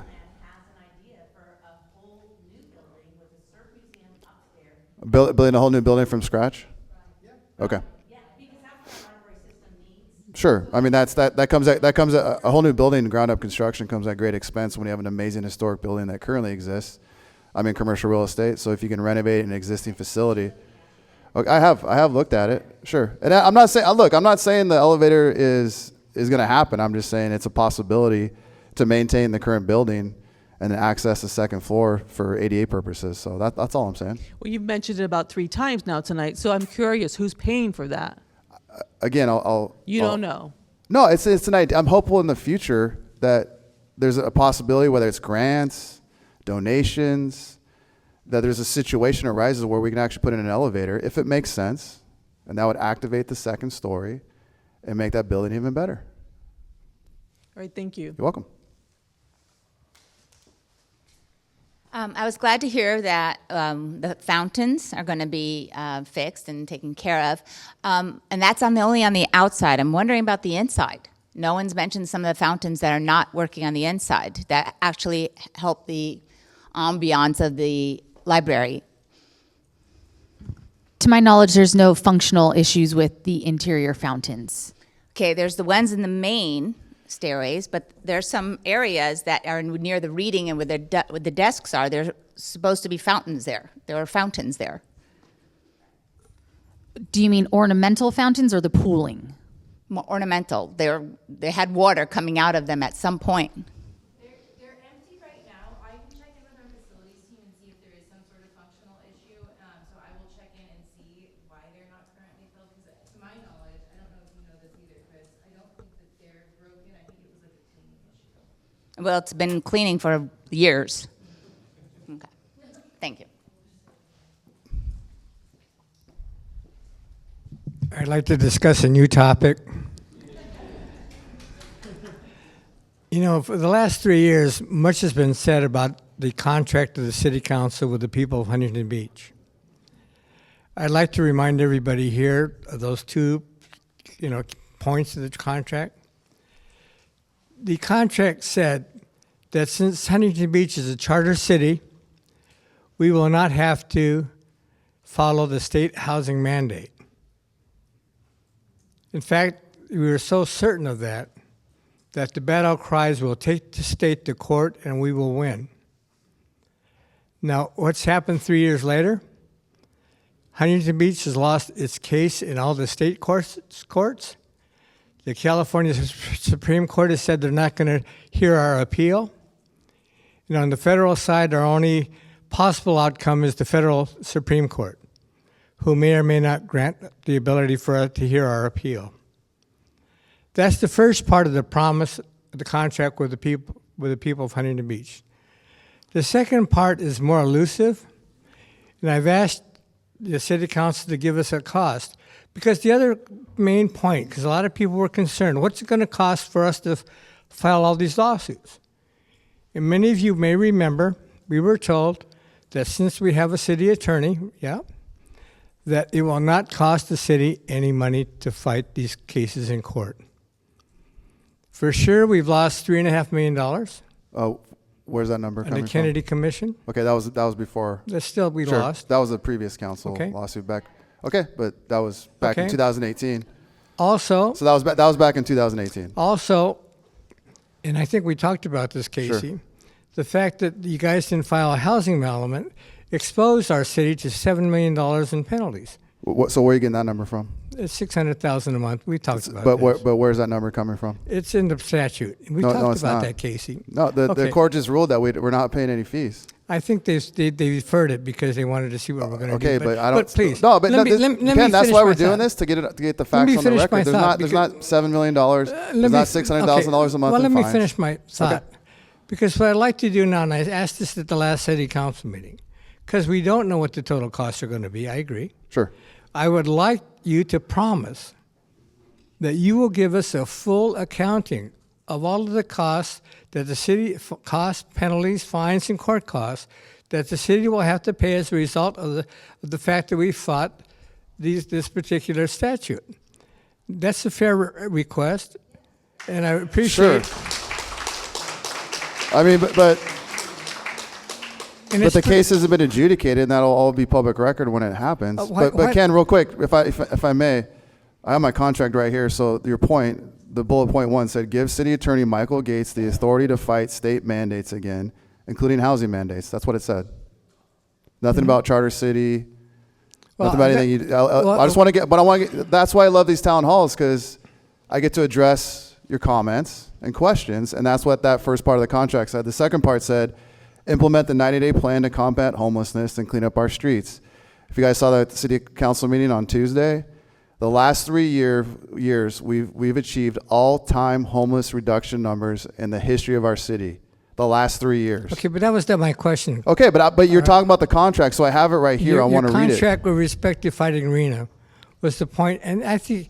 But that's I can read it again. You're being less than candid because you know darn good and well your cornerstone for Fighting Arena was because we were a charter city. Sure. You know that. Sure. So, yeah. Okay. So please don't confuse the issue. But Ken, you said what the contract said. I want to get on record what it actually said. Well, what you just said was we were going to fight it, and I'm just. That's what the contract said that we signed at the pier. And I'm just telling you what the discussion was during the process of this thing. You said we're going to fight it because we're a charter city.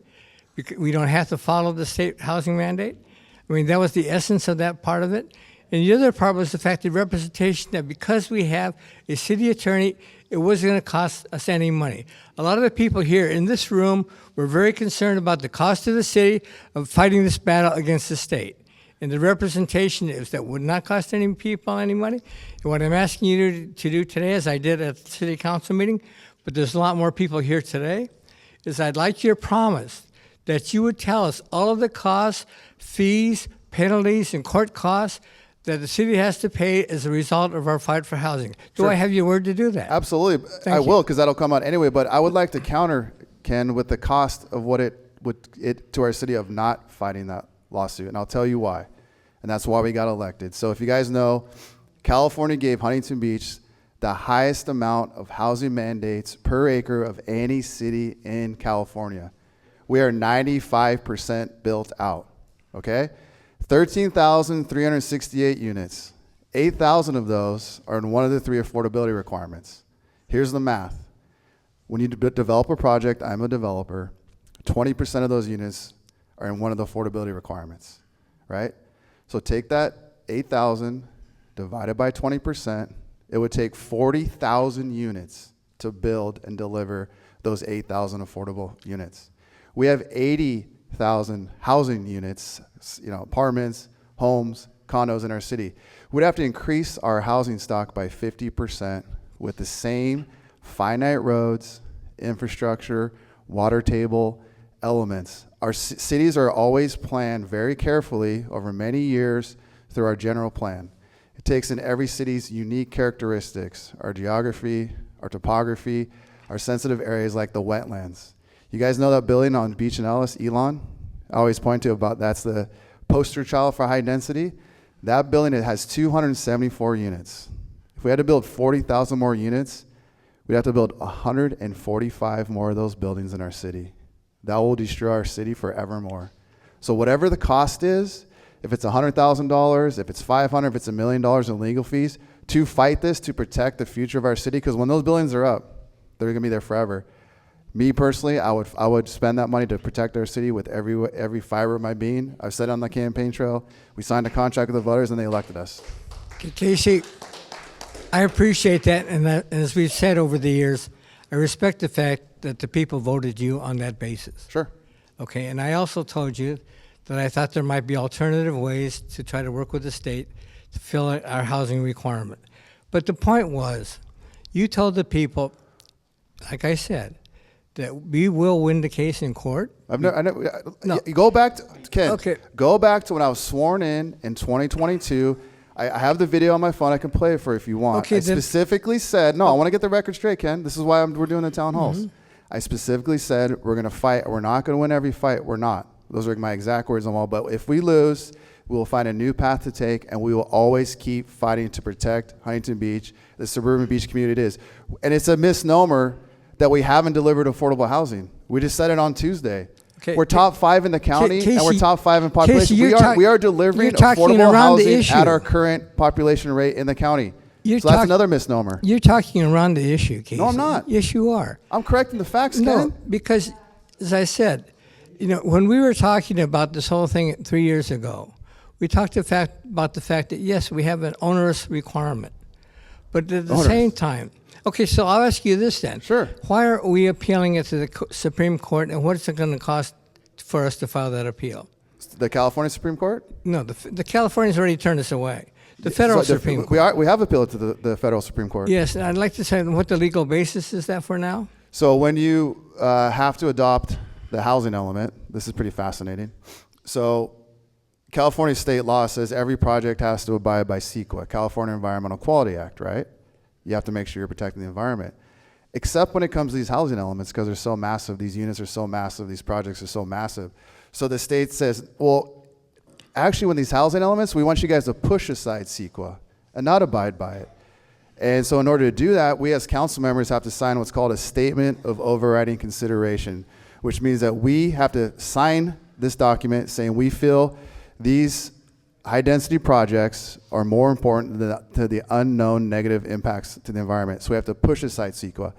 When I got elected, I said, I'm not signing that because I don't agree with it. I don't believe in damaging the environment and pushing aside CEQA where every other project has to abide by it. They said, well, if you don't sign it, we won't adopt your housing element. And we said, well, you're violating my First Amendment rights. You're forcing my speech. And so that process is now being appealed to the federal Supreme Court because they're violating one of the many arguments. But the main one is like, you're violating our First Amendment rights. You're forcing us to adopt a statement of overriding considerations. Okay. A lot of people here probably are getting very bored with this discussion. But I think the point is, as we discussed, Casey, I talked to you when you guys didn't file the housing element. I said that not filing the housing element did not violate your fight against the state for the fighting for the housing units.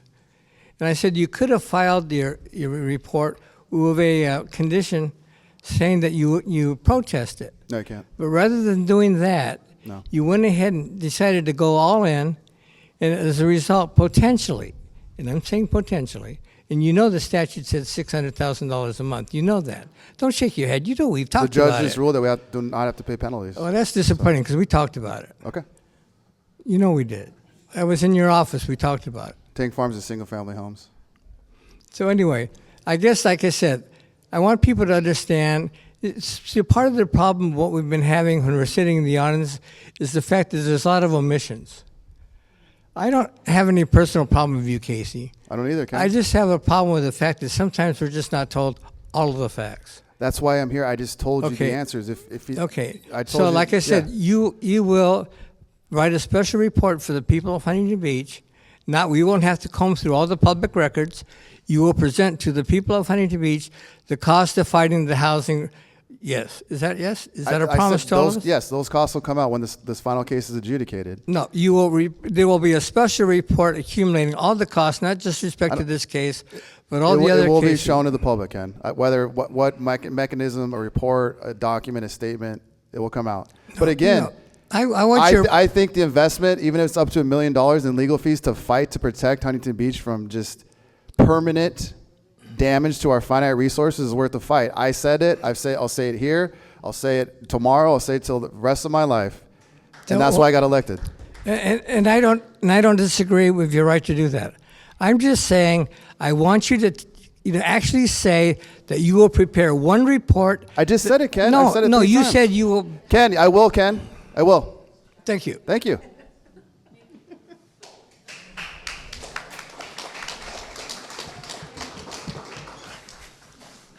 You can pull that challenged up. here. First off, thank you for showing up. Yeah. And the rest of the team and the staff, thank you guys, and tech, thank you. Yeah. Because this takes actually a lot to put on, and so I appreciate you guys doing this. And so yeah, you give them applause for right. I mean, this being grilled like this, right? I mean, who wants to do this? Who wants to spend their evening doing this, right? So I appreciate actually do, that. but it's kind of That's why you're in politics and I'm not. Yeah. So my question here is, and I thought this would be a more popular topic, is about the Edison Park. Yeah. Right. And especially since we're here, right? Sure. And so during the last time that this was discussed, I brought up a few points especially around Edison Lake, which you can probably see again, right? Yep. And also specifically around the bike or the paths, right? And as you may know, if you've ever been here during people going to school or coming from school, it is now those bike paths, or those paths are now bike paths, and they're like 20 plus miles an hour people going down there. Okay.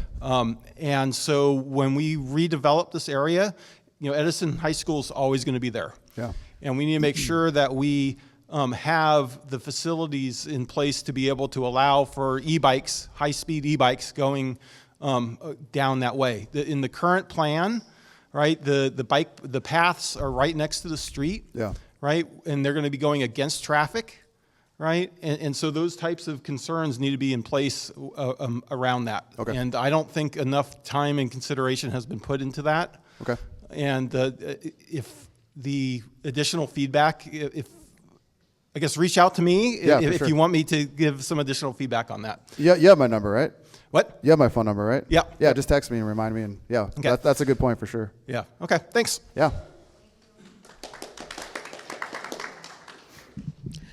I hope everybody can come with me across Huntington over to the north. Yes. I have a question about the Meadowlark Golf Course. Yeah. And I know that there has been a committee that has been put together, but they're really not forthcoming with any information. Okay. And I know that one of the concerns that my husband and I had was since they dredged the channel, Yeah. the flooding has gotten much worse on the golf course. Right. I was wondering if there is a way to incorporate into this committee or into the findings the guys that actually are golfing there. Right. I know that someone very close to me has had to leave Meadowlark because he feels it's toxic. Really? And has gone and joined another club right now. Okay. So there's a lot of concern there. There was a tournament today with the men's club. Yeah. And it was just as bad. I know it's a really tough situation. The current operator has until 2028. It's been a battle for the last couple of years with them. Drainage issues. It got to a point where hit a roadblock with them in terms of like fixing things, and obviously the neighbors there on the east side were getting upset with the drainage that we actually filed a lawsuit. I want to say like 2 weeks ago. Well, I understand that yeah. they're repaving the parking lot and they've just been doing painting. Yeah, I don't know about the parking lot necessarily. Do you guys know? Yeah, they are. But the main concern that comes up to me from the residents is like the pooling of the water draining to the homes on that east side. And so it's been a battle trying to work with them to resolve these issues. And again, they're up in 28. So to me, it's just a path we keep going down, and we're trying to fix it. And I see light at the end of the tunnel at worst case in a couple of years, if not maybe sooner. But I mean, we're fully aware of it. I mean, I view that the sports complex and the equestrian center is like three of our amazing assets that I believe are underutilized, that could be optimized so much more and create a better product and amenity for our residents. And so Meadowlark's definitely top of mind for sure. No, I forgot what I was going to say. Yeah.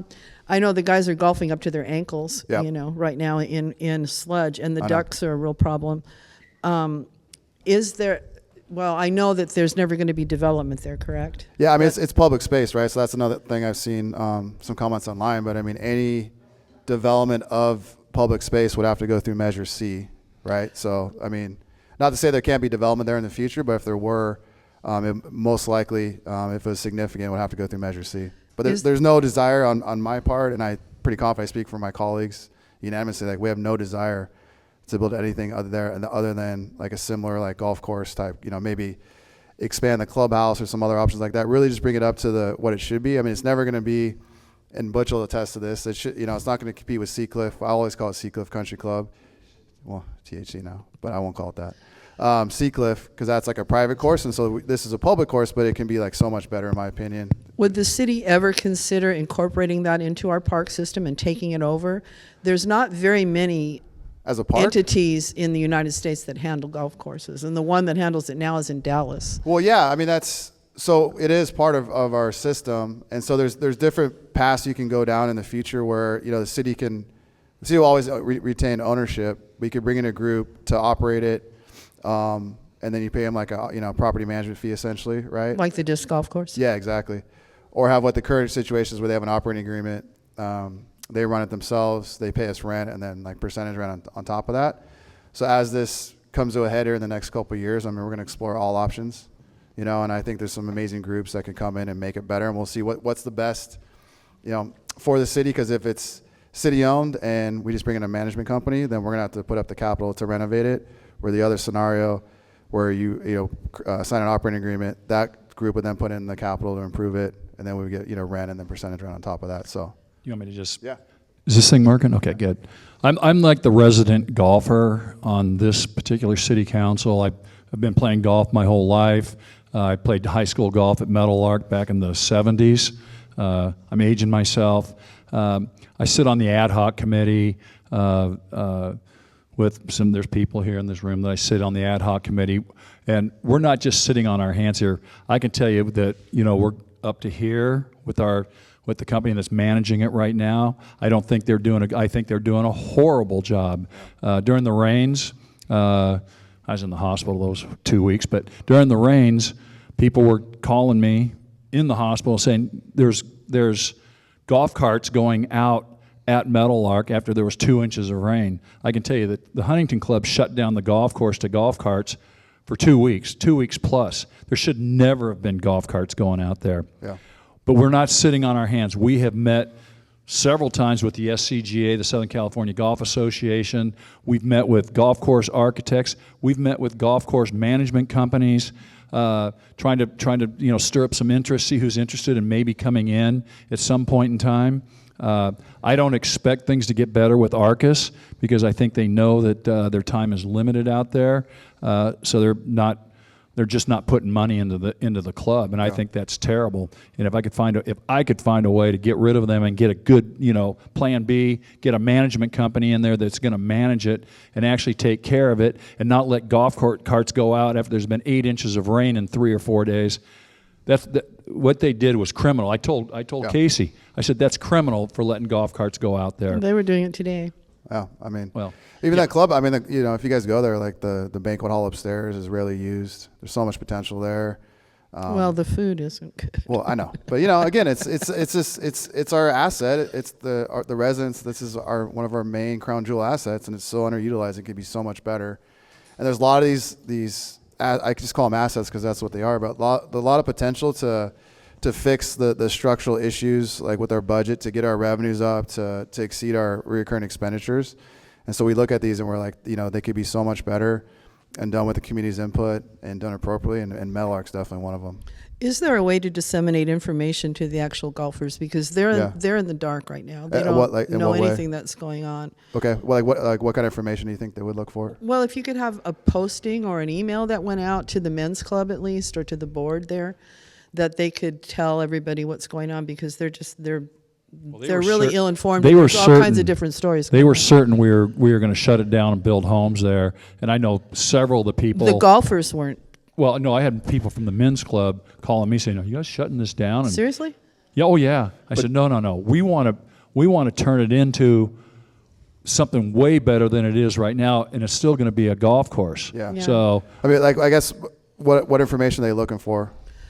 Anything. There has been no since the last meeting that they had at the senior center. Yeah. There's been no information that's come forth. So they kind of create their own information. Our hands are a bit tied, right? Because the group still has possession of the facility, right? So I can only speak to what I'm hopeful will happen.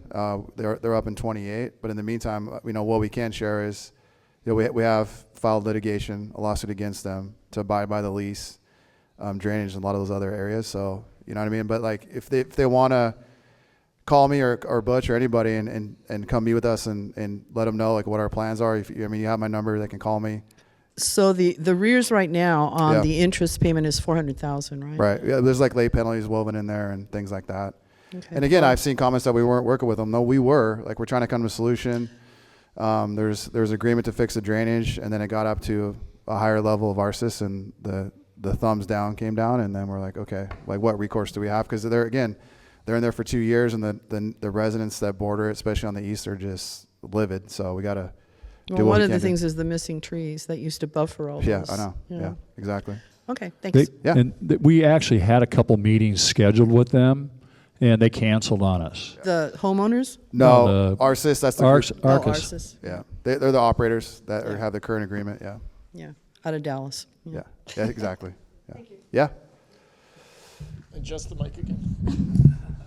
All right. Yeah. I just wanted to go to back to Ken's point real quick on the housing element and stuff. And I agree. Like if it is an onerous burden, right, that we're expected to build 8,000, new units, Yep. like why can't we just work towards that, right? Like we can't, maybe we won't meet the 8,000, but like, as you said, the Elan complex, right? Like I Sure. drive past that all the time. Yeah. Why don't we have more of that mixed zoning going on? Because we Yeah, have no, so many like of those single story strip malls all No, over it's town. a fair, it's a fair point. I mean, we talked about with the state too of coming up with a more reasonable housing element. Just because we're fighting the current onerous one doesn't mean like we don't want to build housing, and we have, right? I mean, Tank Farms. I'm from here. I understand that I changed my mind on that, but those are single family homes. People invest in our community, so I think the path is to.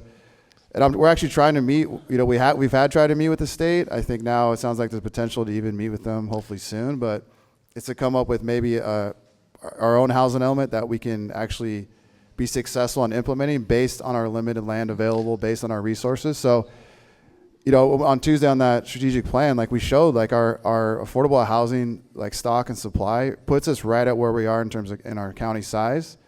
But again, to your point, I mean, it doesn't mean we're not, looking at projects to deliver affordable housing. The Brandywine up on Gothard and Edinger, right, on the northwest corner.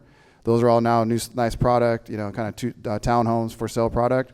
And so there are housing projects going on in the city. Yeah, well, but like that's my concern though, is that like, I mean, obviously the old Brethren Christian site, right? Like that was all luxury homes. Like I got a buddy who lives right over there, and that could have easily been, an affordable housing project mixed in with other housing units. And like I think the concern that a lot of us have is that you say, yes, we could do this, but then when we see what's getting built, it tends to favor more of the luxury / upper end housing. And just from a perspective of like a parent, right? Like my older kid's 17, gonna go off to college, would love for them to be able to come back here and get like a condo or like, a small apartment, something like that. There is absolutely no way my kid's going to be able to afford to live in this city, right? Yeah, no, and like with Brandywine, that's another one where, that was a project that was, all these projects are before us except for Tank Farms, but with Brandywine, they're actually like allocating, I think it's like 10% to like 13 units. They had 133 units, and 13 are set aside for low and middle income housing. But also local, right, too? Yeah, they said to us, I was on the planning commission at the time, that they are pricing them and going to make them available to like teachers, local teachers. They're pricing them that way. Local teachers, fire, public safety, police. And that's one thing we've talked with City Attorney Vigliotto about, like any future projects that come forward, and there's obviously the affordable component. Can we, require them to allocate those units first to local HB residents, just like our navigation center. To go there, you have to have ties to HB, so the same kind of principle. Like he thinks it's legal, but yeah, that's something that we're definitely looking at. Right, yeah. So like I want to know if the city's making it a priority for us as residents, and then especially for our older residents too, right? Like if they want to downsize into a samaller unit, like they can't afford to live here. For sure, and that's that's another piece that like we're working on right now with a friend of mine to. Kind of have like a pathways in the community. So, we want to look at creating internships that get school credit with the universities and create, whether it's in media or welding or automotive, and work with Golden West College. So have these internships that the high school kids can get credit for, and with the goal of like to keep them here, right? To give them skills to keep them in Huntington Beach. And instead of saying, oh, there's no industry here, so we got to leave and go somewhere else. And to your point, can't afford homes. Like that's our focus, is we want to be able to keep our residents here.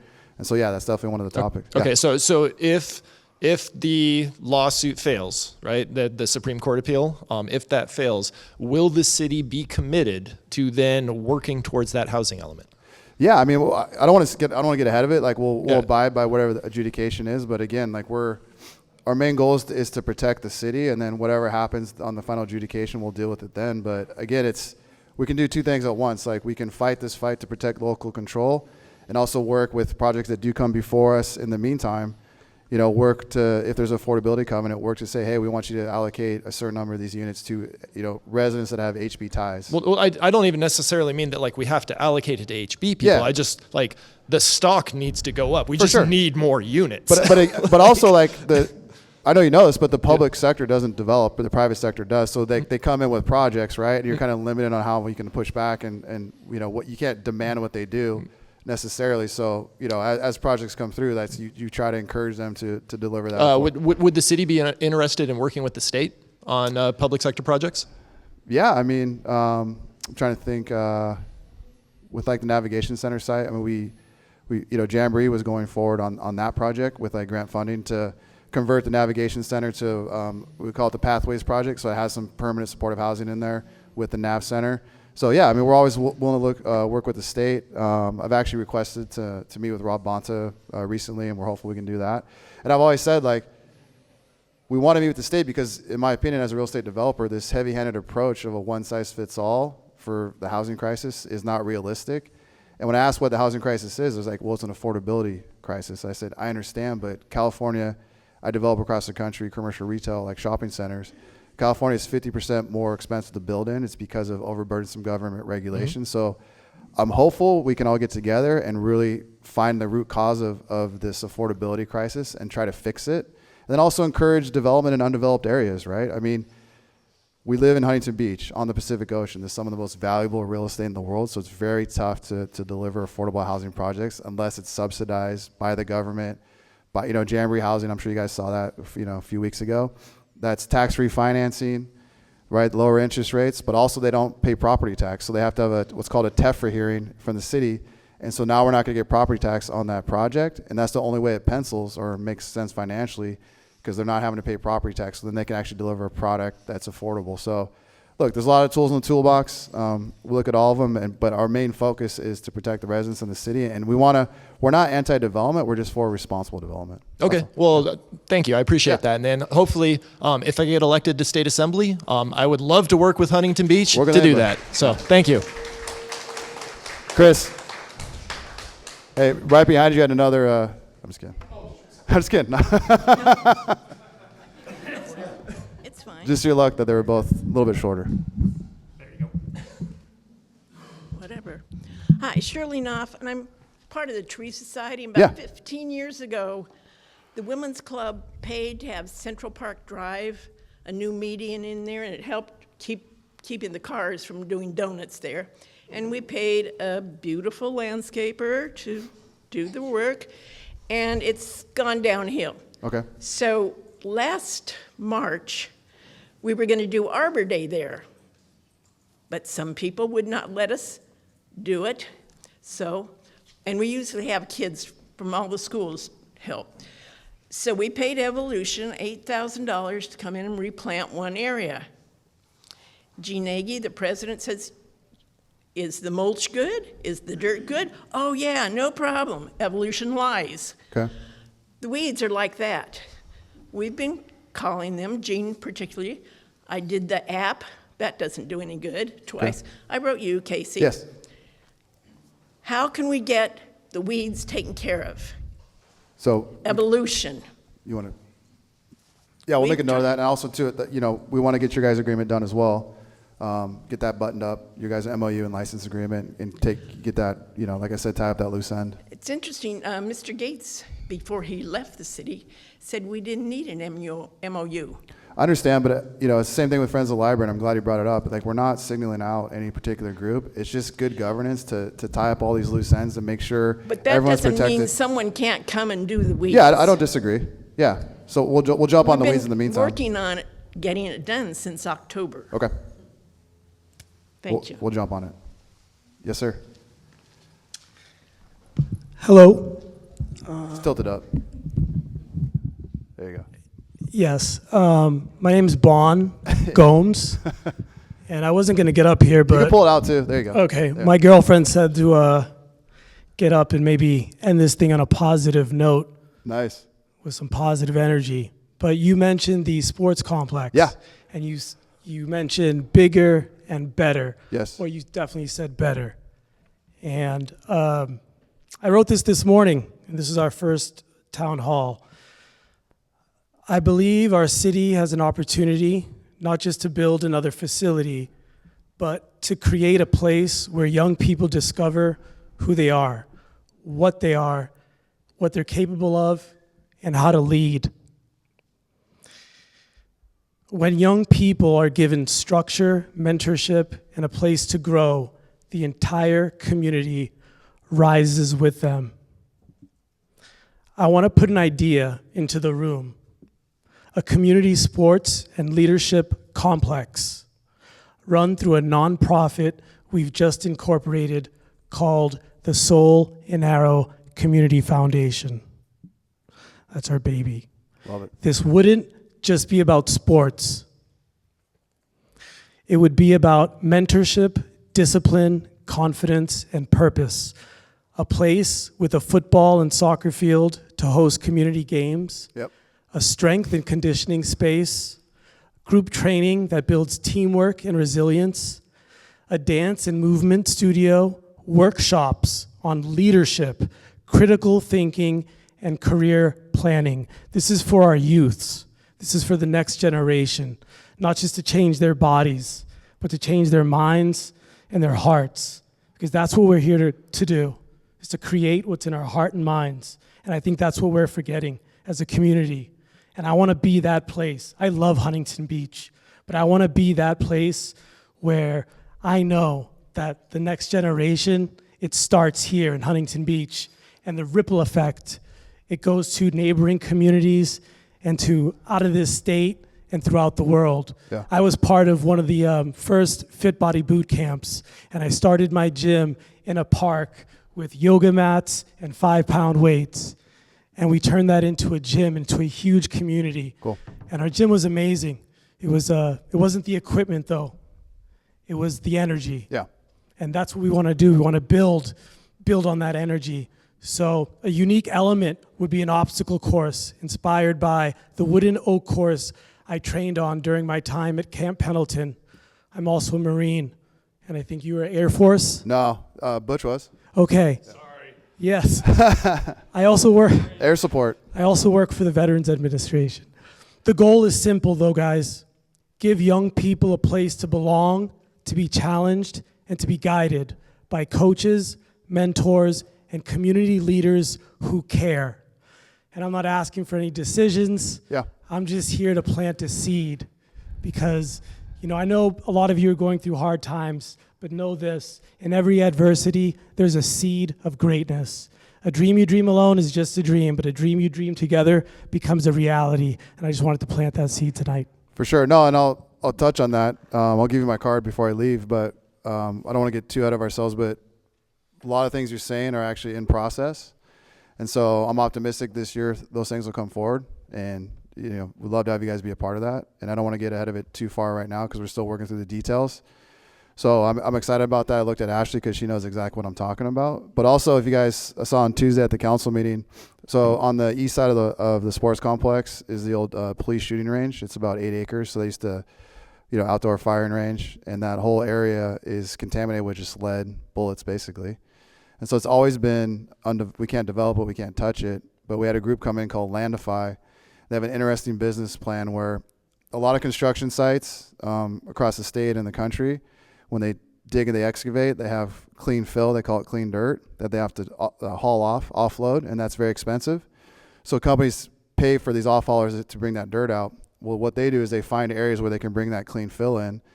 And in this case, that could be it's a potential situation. So they're doing an analysis right now where they're going to do some testing, see how much dirty soil is there, what it would cost to off-haul it. Sometimes you can contain it because it is lead. Do that analysis, and if it makes sense for them, then they could remediate that dirt, bring in clean fill, and then talk about how we take it from there. They can rough grade it, they can leave a pad, they can do more. Potentially we have to contribute money there, but so we just authorize them to move forward on a memo of understanding to come back and at least let them do that due diligence. If it bears fruit and the community's on board with it, we'll have a lot of input. That would, activate the whole area, which would be really cool. It's right by Sully Miller Lake, and you can kind of do some cool things with that lake to really, enhance that as well. So a lot of cool things that can happen at the sports complex, and that's one of your components is something that we're actually thinking about. Cool. All right. I just want to thank you guys for coming. I want to thank staff up here. Really appreciate it. Yeah. And now, stay tuned. I'd like to do more of these and do them around town. And if you guys want my card or want to contact me personally, come on up and I'll give it to you, and happy to talk with you and meet you further. So thank you guys.